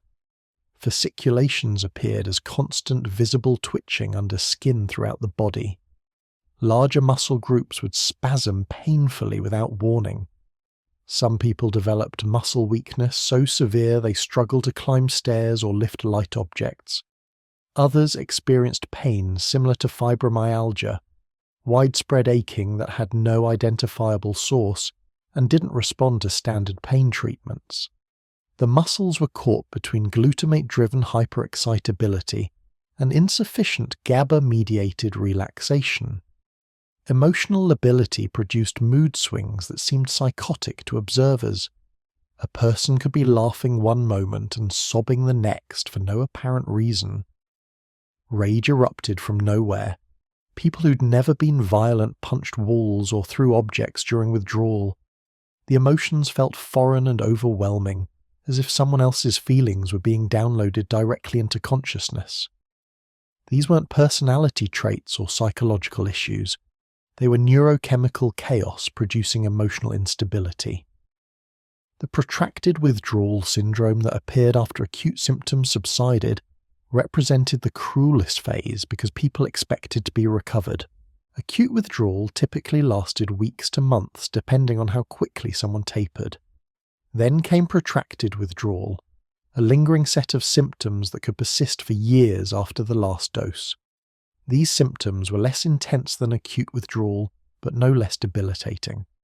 Fatigue, anxiety, cognitive issues, sleep problems, and physical symptoms continued at reduced but still impairing levels. People returned to work only to realize they still couldn't function normally. Relationships that had survived acute withdrawal often failed during protracted withdrawal because partners couldn't understand why recovery was taking so long. The timeline for complete recovery varied so wildly that predicting outcomes became impossible. Some people felt fully healed within 6 months of completing their taper. Others required 2 years. A percentage reported still experiencing symptoms 5 years later. Brain imaging studies showed that GABA receptor density remained reduced for at least 12 months after cessation, and possibly much longer. The nervous system had to completely rebuild structures that had been degraded over years of benzodiazepine exposure. Neuroplasticity allowed this healing, but the process operated on its own timeline that defied efforts to accelerate it. The phenomenon called kindling made each subsequent withdrawal attempt worse than the previous one. People who tapered too quickly and had to reinstate, or who stopped and restarted multiple times, found that each cycle produced more severe symptoms that lasted longer. The mechanism involved neurological sensitization. The brain became increasingly reactive to benzodiazepine removal with each exposure and withdrawal cycle. This meant that the safest approach was a single slow taper done correctly the first time. Multiple failed attempts could create permanent sensitization. Children born to mothers taking benzodiazepines during pregnancy faced their own withdrawal ordeal. Neonatal abstinence syndrome from benzodiazepines produced low birth weight, respiratory problems, feeding difficulties, seizures, and withdrawal symptoms that required weeks of medical management. Some infants needed benzodiazepine tapering protocols in neonatal intensive care units. The long-term effects on neurological development remained understudied but concerning. Pregnant women rarely received warnings about these risks when prescribed Klonopin for anxiety. The financial devastation accompanying withdrawal matched the physical suffering. People lost jobs because they couldn't work for months or years. Disability applications were frequently denied because benzodiazepine withdrawal wasn't recognized as a legitimate disability. Medical bills accumulated from emergency room visits, specialist appointments, and tests trying to explain symptoms that had no medical explanation except the one doctors refused to accept. Some people spent tens of thousands of dollars on supplements, alternative treatments, and hyperbaric oxygen therapy in desperate attempts to accelerate healing. The treatments rarely helped, because neurological recovery simply took time. Relationships crumbled under the strain of years-long withdrawal. Spouses who'd promised in sickness and health couldn't cope with partners who'd become completely different people, anxious, irritable, unable to work or socialize, physically and mentally impaired. Friends drifted away when the person they'd known disappeared into illness. Parents watched adult children move home and become dependent again. Some people lost everything: jobs, marriages, homes, careers, friendships, to a withdrawal syndrome caused by medication their doctor prescribed and insisted was safe. The isolation compounded everything because benzodiazepine withdrawal remained so poorly understood that explaining it to others felt impossible. How could someone convey that prescribed medication from a trusted doctor had caused years of unbearable suffering that medicine couldn't fix?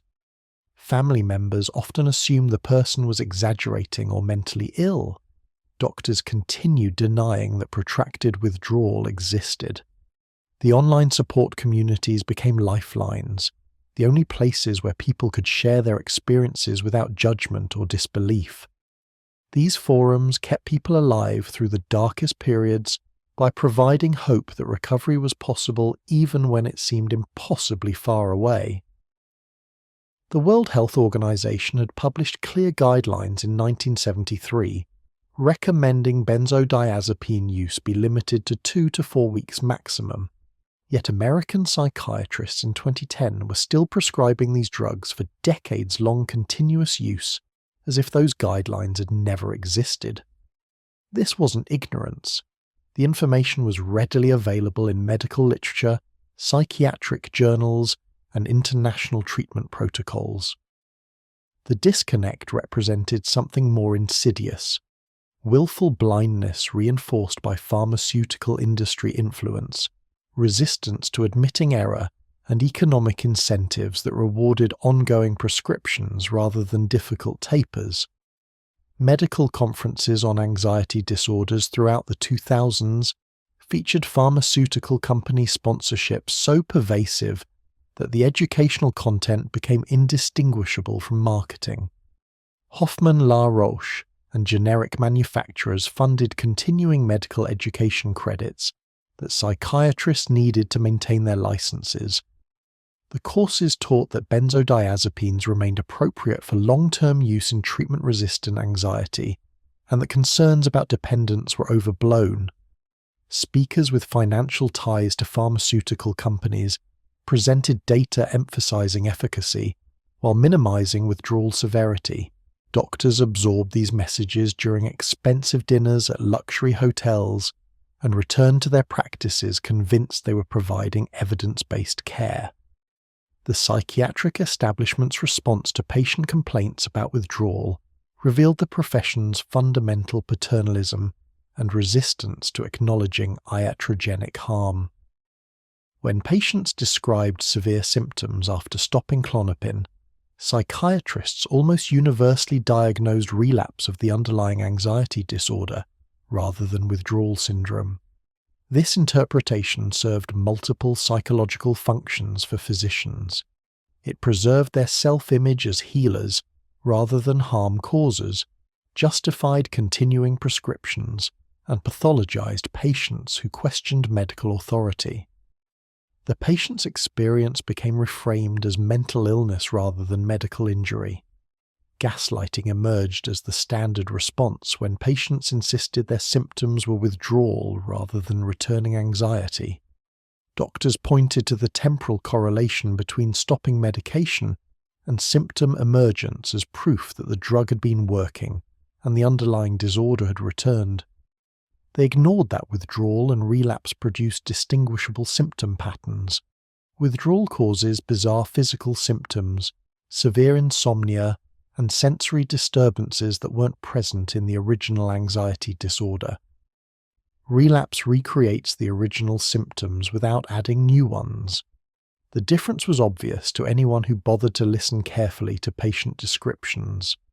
Some psychiatrists abandoned patients entirely when confronted with withdrawal complaints, terminating therapeutic relationships rather than helping with tapers. A patient who'd seen the same psychiatrist for 10 years would be told the doctor could no longer help them and given a referral to an addiction specialist.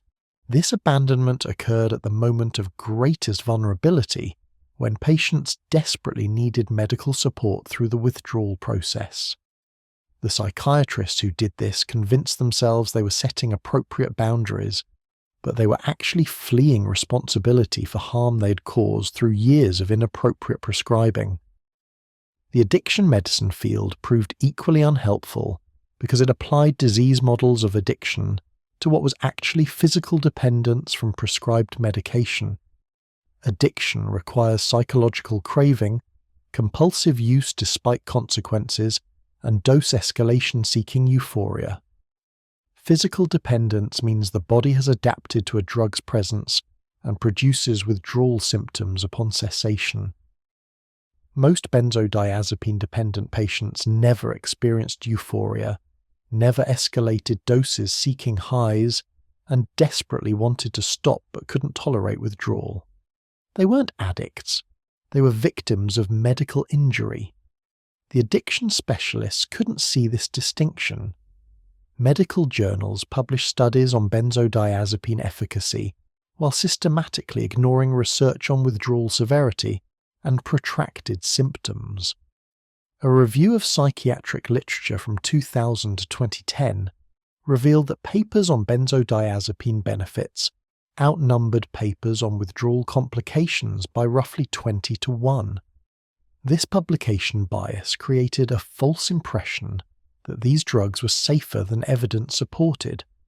Journals dependent on pharmaceutical advertising revenue had little incentive to publish research that might reduce prescribing. Academic researchers seeking funding learned that studies critical of widely prescribed medications were less likely to receive grants. The few researchers who studied benzodiazepine withdrawal faced hostility from colleagues who viewed their work as alarmist or anti-medication. Professor Heather Ashton's research was dismissed by many American psychiatrists as anecdotal, despite being based on decades of clinical experience with thousands of patients. Critics pointed out that people seeking help at her withdrawal clinic represented a self-selected group of problem cases rather than typical patients. They ignored that typical patients never tried to stop their medication because doing so produced such horrific symptoms they immediately resumed taking it, meaning the visible cases were only the tip of a massive hidden iceberg. Pharmaceutical companies actively suppressed negative information about benzodiazepine withdrawal through various mechanisms that skirted legal boundaries while remaining ethically appalling. Internal research documenting severe withdrawal was buried or minimized in published results. Studies showing limited long-term efficacy were never submitted for publication. Post-marketing surveillance data revealing widespread dependence was reported to regulatory agencies in ways that understated the problem's magnitude. The companies weren't breaking laws. They were exploiting loopholes in drug safety monitoring that allowed selective reporting of adverse events. The FDA's role in this crisis reflected regulatory capture and insufficient post-market surveillance. The agency had approved benzodiazepines based on short-term clinical trials without requiring long-term safety studies. Once drugs were on the market, the FDA depended on spontaneous reporting of adverse events by doctors and patients, a system that captured perhaps 10% of actual problems. Benzodiazepine withdrawal was systematically underreported because doctors didn't recognize it, and patients didn't know they should report prescribed medication reactions to federal agencies. The FDA had data showing problems but lacked mechanisms to translate that information into meaningful action. Medical malpractice law provided no recourse for benzodiazepine injury because courts considered long-term prescribing to be within the standard of care even if it violated guidelines. A patient couldn't successfully sue for harm caused by appropriately prescribed medication that millions of other doctors also prescribed. The legal standard required proving negligence, that the physician's behavior deviated from accepted medical practice. When the entire profession was prescribing benzodiazepines long-term, no individual physician's prescribing could be considered negligent. The systemic nature of the crisis paradoxically protected individual practitioners from liability. State medical boards occasionally investigated psychiatrists who prescribed unusually high benzodiazepine doses or who had patients die from overdoses, but they never pursued cases involving standard long-term prescribing that led to dependence. The boards themselves were staffed by physicians who'd prescribed benzodiazepines throughout their careers and saw nothing wrong with the practice. A complaint that a doctor had prescribed Klonopin for 10 years would be dismissed immediately because that fell well within conventional psychiatric practice. Only egregious cases involving obvious diversion or criminal behavior attracted regulatory attention. The insurance industry's role in perpetuating the crisis stemmed from perverse financial incentives that favored medication over therapy. A year of weekly cognitive behavioral therapy cost roughly $5,000 to $10,000, depending on clinician credentials and geographic location. A year of Klonopin prescriptions cost $200 for generic versions. Insurance companies designed formularies and coverage policies that made medication cheap and accessible, while therapy expensive and limited. Patients faced $50 copays per therapy session, but only $5 for prescriptions. The system pushed people toward pharmaceutical solutions, even when therapy would have been more effective and safer long-term. Prior authorization requirements for therapy created additional barriers that didn't exist for medications. A therapist requesting 12 weeks of CBT sessions needed to submit detailed documentation justifying the treatment and proving medical necessity. The same insurance would automatically approve Klonopin prescriptions for years without requiring any justification beyond a diagnosis code. This asymmetry reflected insurance companies' preference for cheap solutions regardless of long-term outcomes. They'd rather pay for decades of prescriptions than months of intensive therapy that might actually resolve the underlying problem. Medical education's pharmaceutical industry entanglement began in medical school and continued throughout physicians' careers. Pharmaceutical companies provided free textbooks, sponsored grand rounds lectures, funded residency programs, and paid for conference attendance.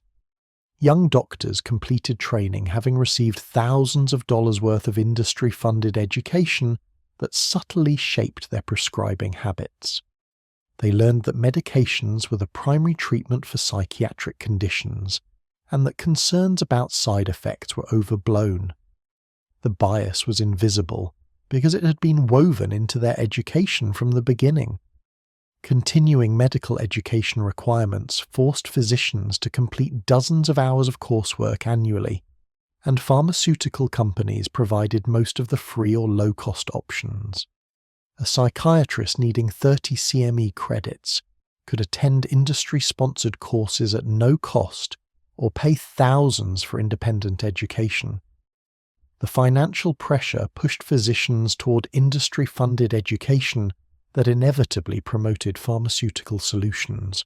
The courses weren't blatantly biased.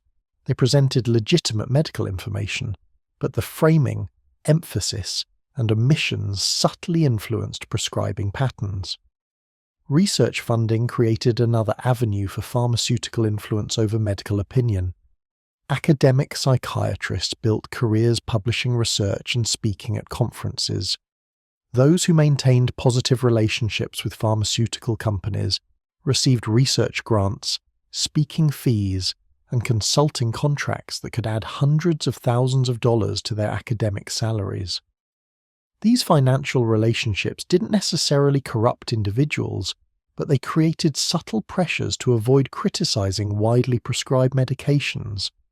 A researcher dependent on pharmaceutical funding wouldn't aggressively investigate benzodiazepine harms, because doing so might jeopardize future grants. The key opinion leader system represented pharmaceutical marketing's most sophisticated strategy for influencing medical practice. companies identified prominent academic psychiatrists and cultivated relationships with them through research funding, speaking engagements, and consulting contracts. These influential physicians then championed pharmaceutical approaches through lectures, publications, and guideline development. Other doctors deferred to these experts' opinions, creating cascading influence throughout the profession. The opinion leaders often genuinely believed in the treatments they promoted, making their advocacy more credible than obvious marketing would have been. Practice guidelines developed by professional organizations like the American Psychiatric Association reflected pharmaceutical industry influence at every level. Committee members developing anxiety disorder treatment guidelines typically had financial relationships with benzodiazepine manufacturers. The guidelines recommended benzodiazepines as appropriate first-line treatments for panic disorder and generalized anxiety disorder, despite WHO recommendations limiting use to weeks. These guidelines then influenced prescribing nationwide as doctors looked to professional organizations for authoritative treatment recommendations. The circularity was perfect. Industry-influenced guidelines that influenced prescribing, that generated profits, that funded more influence. Medical students and residents learned prescribing habits from attending physicians who'd learned from previous generations in an unbroken chain of benzodiazepine prescribing going back to the 1960s. A psychiatry resident in 2010 observed attendings prescribing Klonopin to most anxiety patients and absorbed this as normal practice.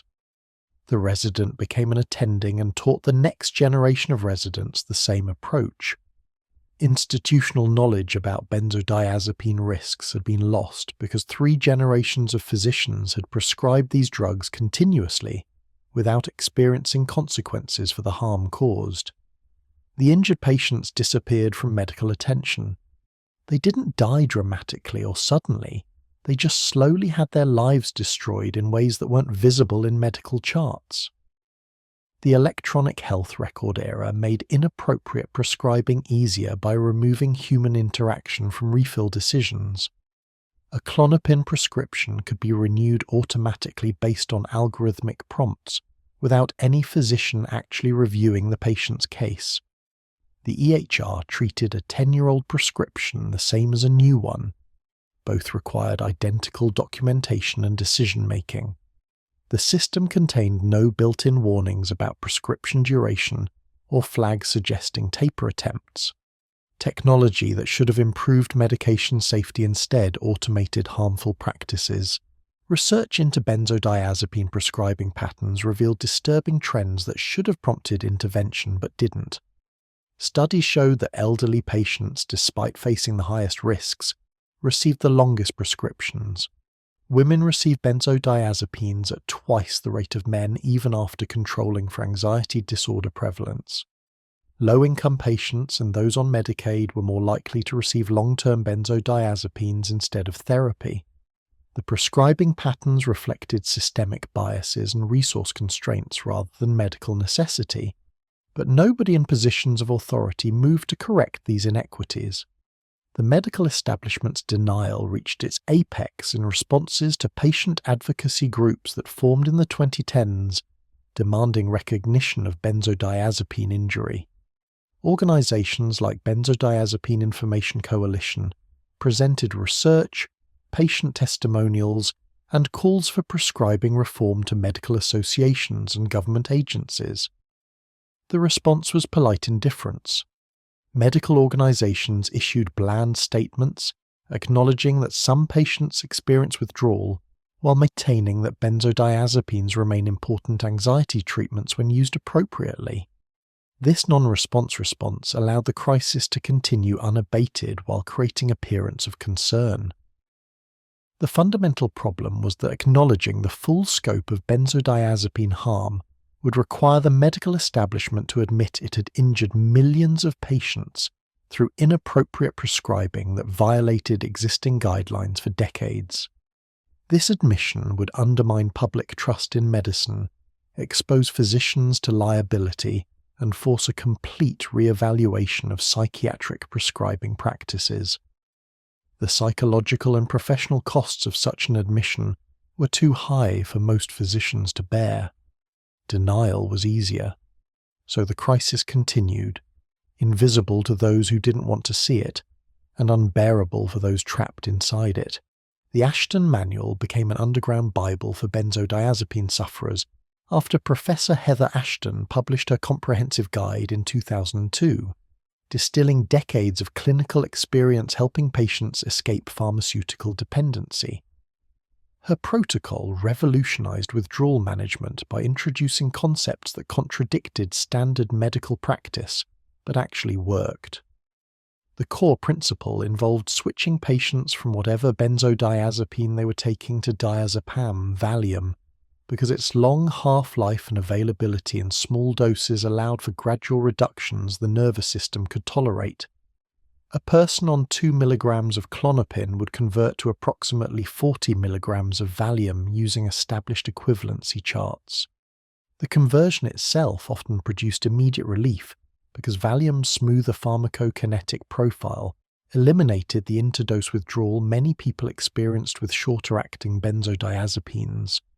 Klonopin's half-life ranged from 20 to 40 hours, meaning blood levels fluctuated throughout the day.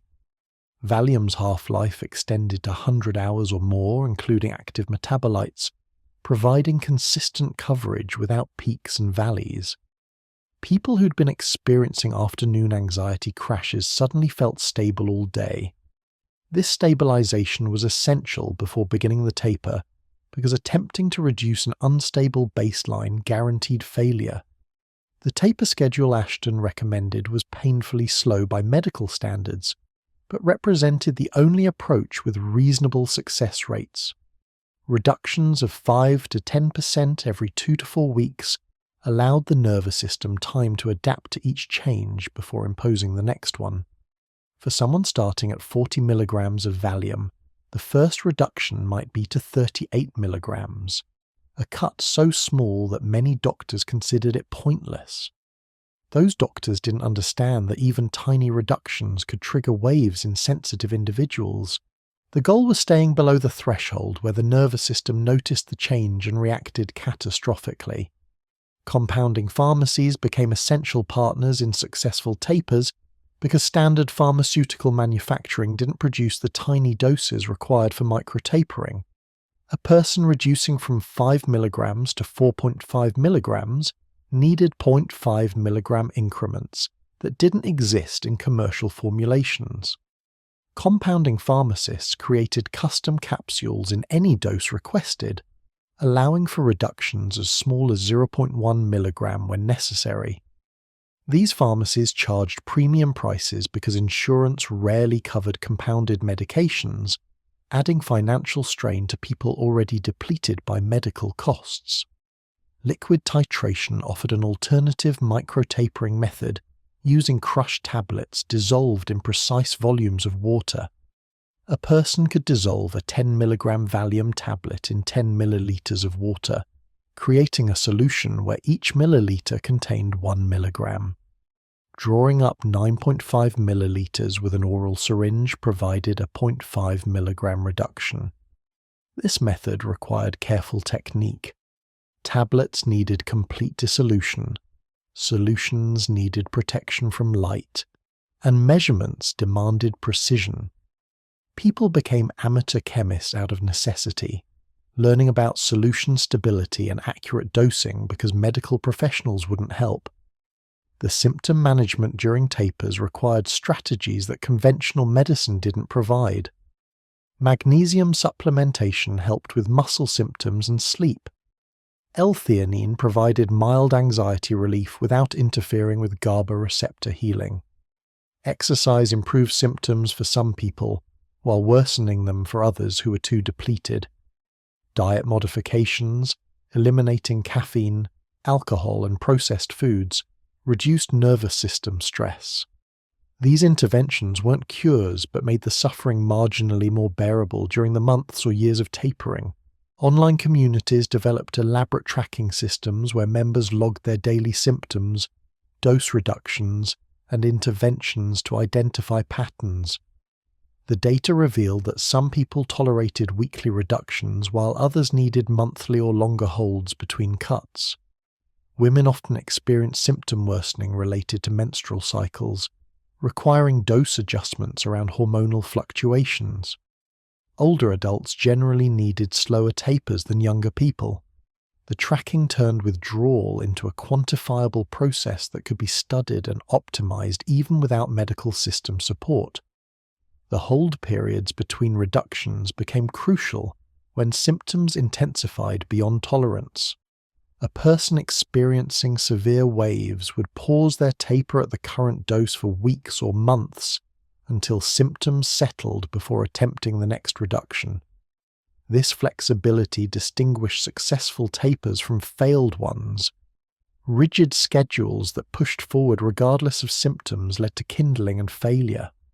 Responsive tapers that adapted to individual nervous system capacity succeeded more often, even though they took longer.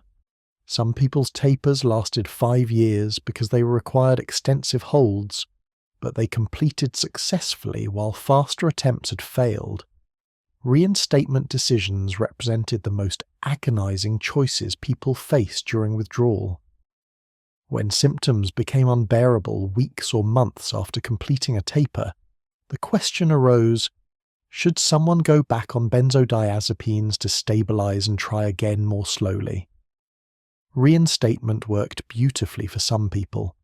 Their symptoms vanished within days of resuming a small dose, and they successfully tapered over the next year. For others, reinstatement didn't work at all because their receptors had downregulated too severely to respond to the drug anymore. These people endured protracted withdrawal with no escape route available. The torture of failed reinstatement exceeded the original withdrawal because it eliminated the last hope of relief. A person who'd suffered for 6 months, attempted reinstatement, and found it didn't work, faced the realization that nothing could stop their suffering except time. No medication, no intervention, no medical procedure could accelerate healing. They simply had to endure months or years of symptoms while their nervous system slowly rebuilt itself. This recognition broke some people psychologically. The knowledge that escape was impossible and suffering would continue indefinitely. Support group members who'd successfully completed tapers and recovered became invaluable resources for those still suffering. Their recovery stories provided hope during the darkest periods when improvement seemed impossible. They described their worst symptoms resolving, cognitive function returning, and lives rebuilding. Some people recovered fully within a year of finishing their taper. Others required 2 to 3 years but eventually felt completely normal again. The success stories kept people alive through suicidal waves by proving that recovery was achievable even when it felt impossibly distant. The percentage of people who never fully recovered haunted the community like a spectre nobody wanted to acknowledge but couldn't ignore. Some individuals reported persistent symptoms 5 or 10 years after their last benzodiazepine dose. Their GABA receptors apparently sustained permanent damage or never regenerated to full density. They lived with chronic tinnitus, ongoing anxiety, cognitive impairment, and insomnia that never completely resolved. These cases were rare, perhaps 5 to 10% based on forum surveys, but their existence terrified everyone else attempting withdrawal. Switching tactics mid-taper often backfired catastrophically even when done with good intentions. A person struggling on a Valium taper might decide to switch to an even longer-acting benzodiazepine, or try cross-tapering to a different medication class. These switches typically intensified symptoms by forcing the nervous system to adapt to new pharmacokinetics while already stressed. The best approach was choosing one method and sticking with it through completion, rather than constantly adjusting strategies. People who switched methods repeatedly often ended up worse than when they started. Alternative treatments proliferated as desperate people tried anything that might accelerate healing. Hyperbaric oxygen therapy cost thousands of dollars per session with limited evidence of effectiveness for benzodiazepine withdrawal. Neurofeedback training aimed to retrain brainwaves but produced mixed results. Intravenous nutrient therapy promised to repair damaged neurons through vitamin infusions. Acupuncture provided temporary relief for some. None of these interventions proved consistently effective, but people tried them anyway because enduring withdrawal without attempting solutions felt psychologically impossible. Medical cannabis used during benzodiazepine withdrawal created complex problems because THC could worsen anxiety and depersonalization in people with depleted GABA systems. Some people found CBD helpful for managing symptoms without psychoactive effects. Others found all cannabis products worsened their condition. The lack of research meant people experimented blindly with dosing and formulations, sometimes discovering interventions that helped, and sometimes triggering intense waves that lasted weeks. The financial cost of years-long tapers destroyed people's economic security. Those who couldn't work for extended periods depleted savings, lost homes, and declared bankruptcy. Disability benefits were nearly impossible to obtain because benzodiazepine withdrawal wasn't recognized as a legitimate disability by Social Security Administration guidelines. Applications were routinely denied even when claimants provided detailed documentation of symptoms. Appeals rarely succeeded because administrative judges had no medical knowledge of protracted withdrawal and dismissed it as drug-seeking behavior. Relationships that survived the taper often emerged transformed because partners who stayed through years of suffering had proven extraordinary commitment. Some marriages strengthened because couples faced the crisis together as a team. Others technically survived but sustained permanent damage, the well partner resenting years of caretaking, while the recovering partner carried guilt about the burden they'd imposed. Dating while tapering was essentially impossible because explaining years-long pharmaceutical withdrawal to potential partners sent them running. Children of parents going through withdrawal suffered neglect that wasn't intentional but was nonetheless real. A mother too cognitively impaired to help with homework or too physically debilitated to attend school events was unavailable even while present. Some children developed behavioral problems in response to parental incapacity. Others matured quickly as they took on adult responsibilities. The family disruption created by benzodiazepine withdrawal rippled through generations in ways that would only become fully apparent decades later. Career damage from years-long medical leave often proved permanent even after recovery. A person who'd been out of their field for 3 years faced outdated skills and resume gaps that employers viewed skeptically. Professional licenses lapsed, certifications expired, networks dissolved. Some people successfully returned to their original careers after recovery, but many had to completely reinvent their professional identities. The lawyer who'd taken Klonopin for anxiety became a yoga instructor. The software engineer became a carpenter. Their skills hadn't disappeared, but the industries had moved on. The moment of taking the final dose carried enormous psychological weight. People planned it like a ceremony, choosing meaningful dates, locations, and rituals to mark the occasion. Some people took their last dose at midnight on New Year's Eve, symbolizing a fresh start. Others chose birthdays or anniversaries. The final dose represented both triumph and terror. Triumph at completing the taper, terror at facing whatever withdrawal still remained. The day arrived with joy and dread mixed into an emotional cocktail that defied simple description. The healing timeline after the final dose varied wildly but followed general patterns. The first 3 months typically involved intense acute withdrawal, as the drug completely cleared from fatty tissues. Months 3 to 6 often showed improvement punctuated by waves. 6 to 12 months brought windows lasting longer than waves for most people. Beyond 1 year, symptoms continued fading, but recovery wasn't linear. Good months were followed by bad weeks, then good weeks followed by bad days, then good days with bad hours, until finally the suffering faded to background noise and eventually disappeared. The final milestone arrived when a person realized they'd gone an entire day without thinking about benzodiazepines or checking for symptoms. The obsessive body scanning and symptom monitoring that had consumed years of mental energy simply stopped.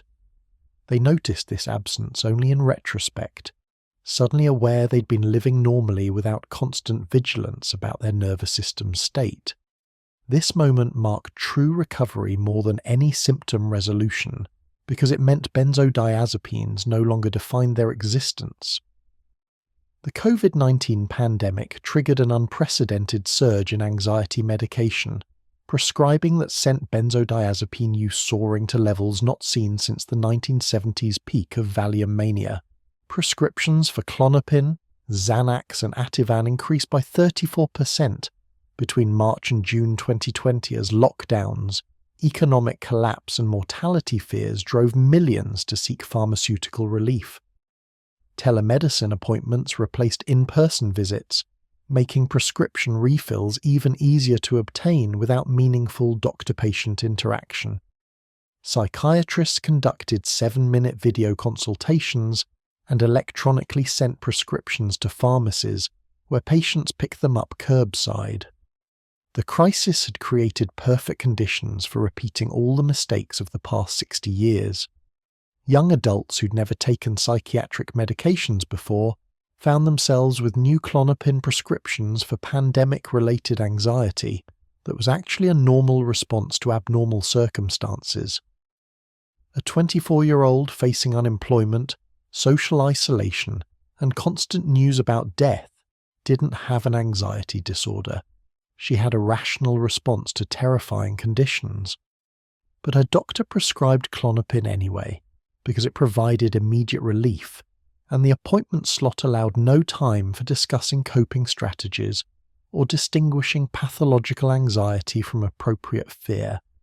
She was still taking it in 2025, long after the pandemic had ended, because attempting to stop produced symptoms worse than the original anxiety.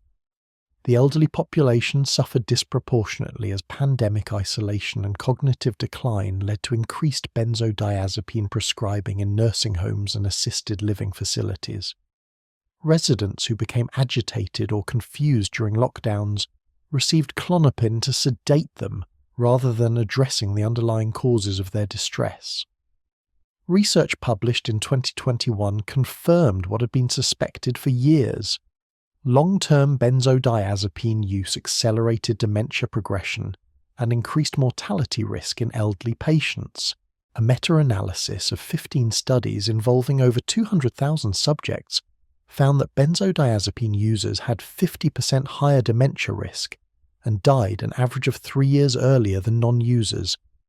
This dementia connection finally attracted mainstream medical attention because Alzheimer's disease carried enormous research funding and public awareness. The mechanism appeared to involve benzodiazepines disrupting the brain's ability to clear amyloid plaques during sleep, particularly during the deep sleep stages that benzodiazepines suppressed. Chronic users accumulated more plaque over decades of impaired sleep architecture. When their brains finally tried to function without the drugs, the accumulated damage was already catastrophic.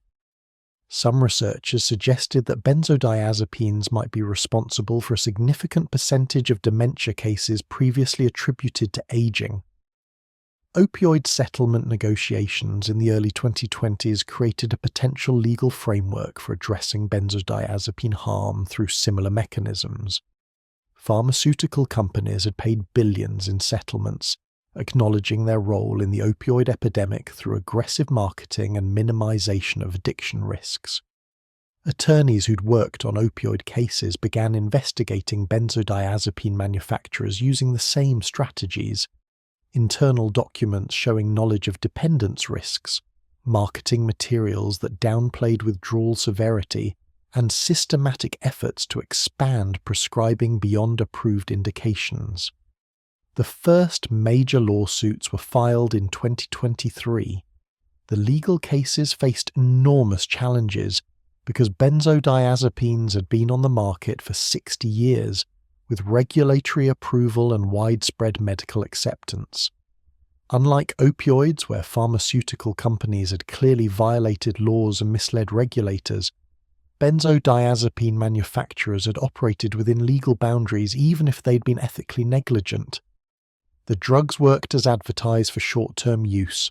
The problem was long-term prescribing that violated guidelines, but that prescribing was done by physicians making independent medical decisions, not by pharmaceutical companies forcing doctors to write inappropriate prescriptions. Public awareness of the benzodiazepine crisis grew slowly as investigative journalism outlets published exposés documenting the scope of pharmaceutical dependence. The New York Times ran a major investigation in 2022 titled "The Other Prescription Drug Crisis" that followed several patients through their withdrawal ordeals. The BBC produced a documentary featuring Professor Heather Ashton discussing her research and interviewing victims. These mainstream media treatments brought legitimacy to a crisis that had previously been dismissed as fringe concern or exaggerated by anxious patients. The coverage finally gave names and faces to suffering that had remained invisible. Some countries implemented dramatic policy changes that American medicine watched with skeptical interest. The United Kingdom's National Health Service issued guidelines in 2019 requiring doctors to attempt benzodiazepine tapers for any patient prescribed them longer than 4 weeks. France banned prescription renewals beyond 12 weeks without specialist consultation. Japan restricted benzodiazepine prescribing to 3 months maximum with mandatory taper protocols. These international policy shifts demonstrated that alternative approaches were possible, but American medical organizations argued that such restrictions would deny treatment to patients who genuinely benefited from long-term use. The debate about whether anyone actually benefited from decades-long benzodiazepine use remained surprisingly unresolved despite 60 years of prescribing. Studies attempting to demonstrate long-term efficacy consistently failed to show sustained benefits beyond tolerance and dependence prevention. People taking Klonopin for 10 years weren't less anxious than when they started. They were equally anxious but now physically dependent on medication to maintain that anxious baseline. The drug had stopped treating illness and started preventing withdrawal from itself, yet this obvious pharmacological trap somehow eluded recognition by prescribing physicians. Alternative treatments for anxiety gained traction as awareness of benzodiazepine risks increased. Cognitive behavioral therapy produced lasting anxiety reduction in 70% of patients without physical dependence or withdrawal risks. Mindfulness-based stress reduction showed similar efficacy. Newer medications like buspirone and hydroxyzine provided anxiety relief without GABA receptor binding. These alternatives weren't perfect.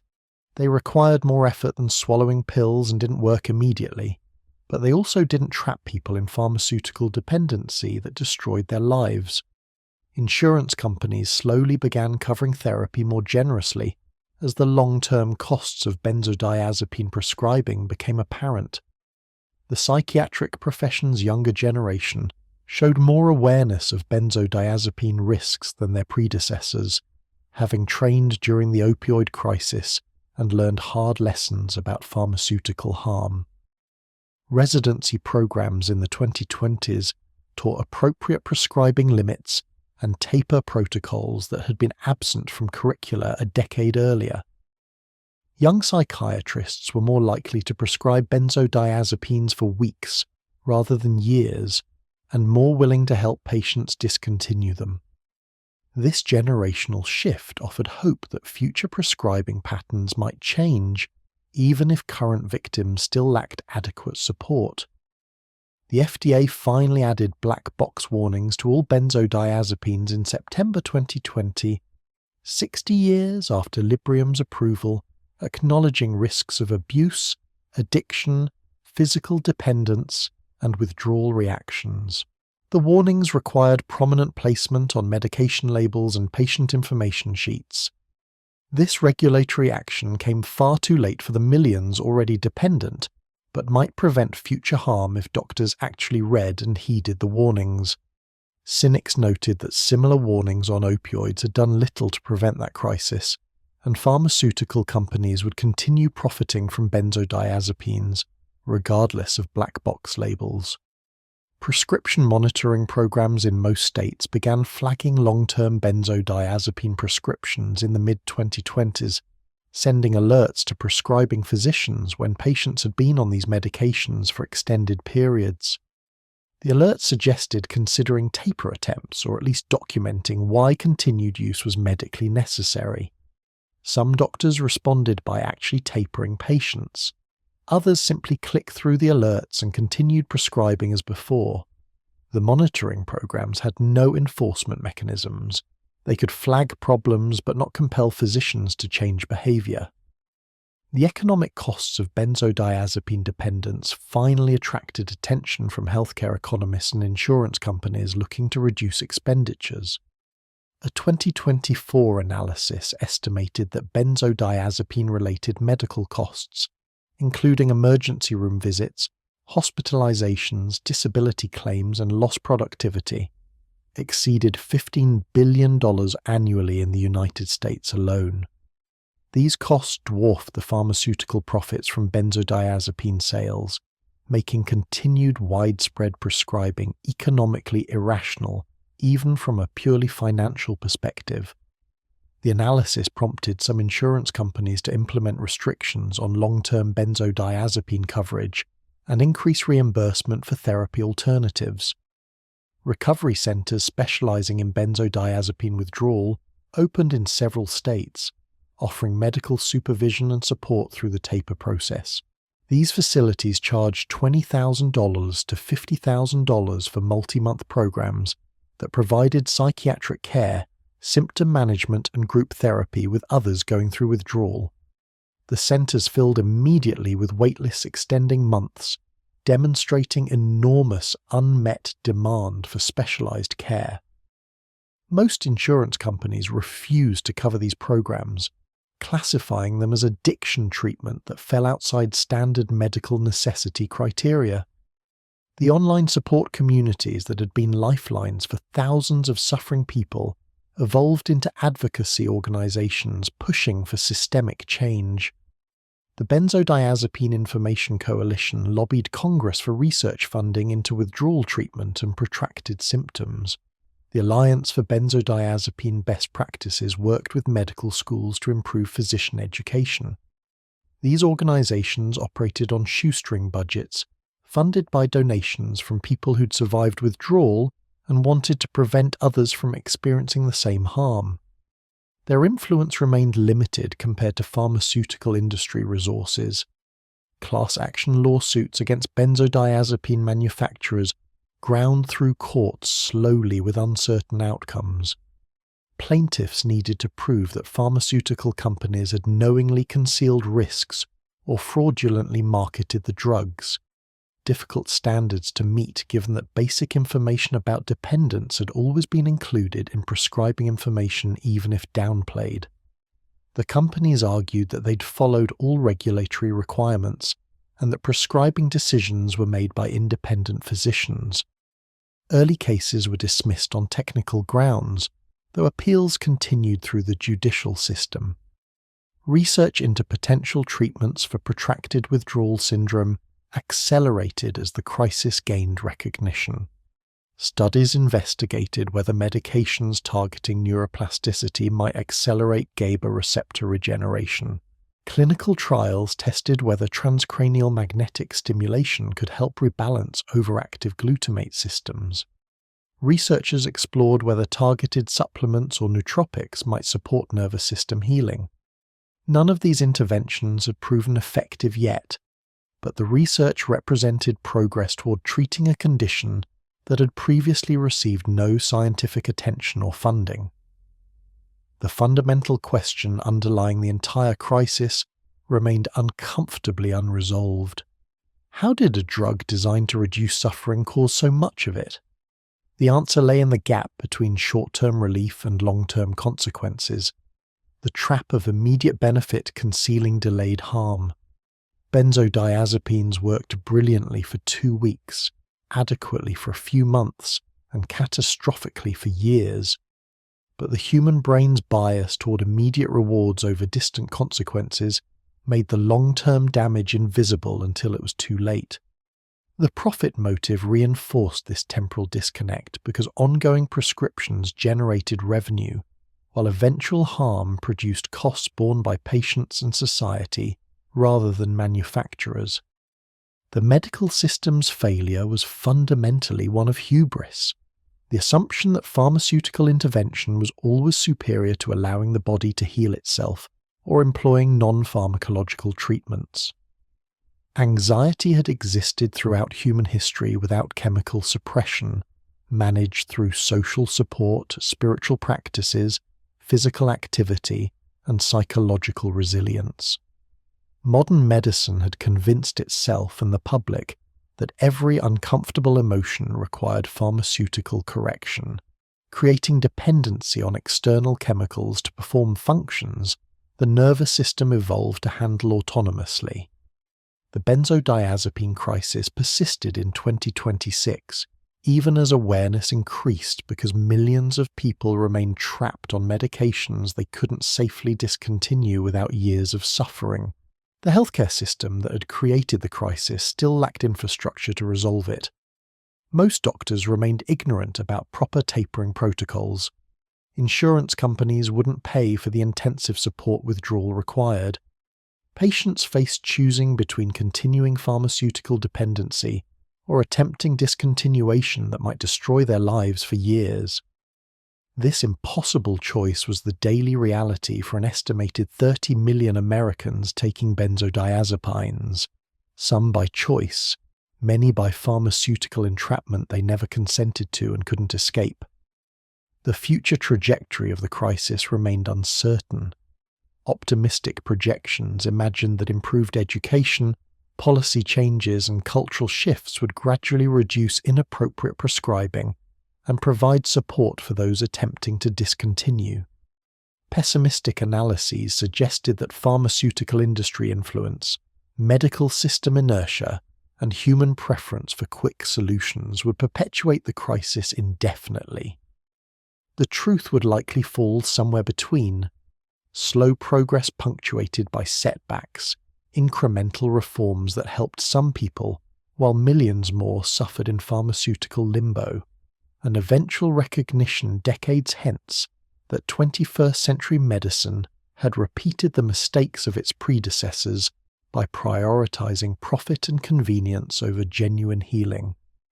The victims of this crisis would carry their scars forward into old age, their lives permanently altered by medications prescribed with the best intentions and the worst outcomes. Some would recover completely and rebuild. Others would live diminished lives, their potential curtailed by years lost to withdrawal and protracted symptoms that never fully resolved. A few would never recover at all, permanently damaged by drugs that were supposed to help them. Their suffering stood as testimony to medicine's capacity to harm even when trying to heal, and to the eternal human tendency to seek simple solutions to complex problems without considering whether those solutions might ultimately prove worse than the original difficulties they were meant to address.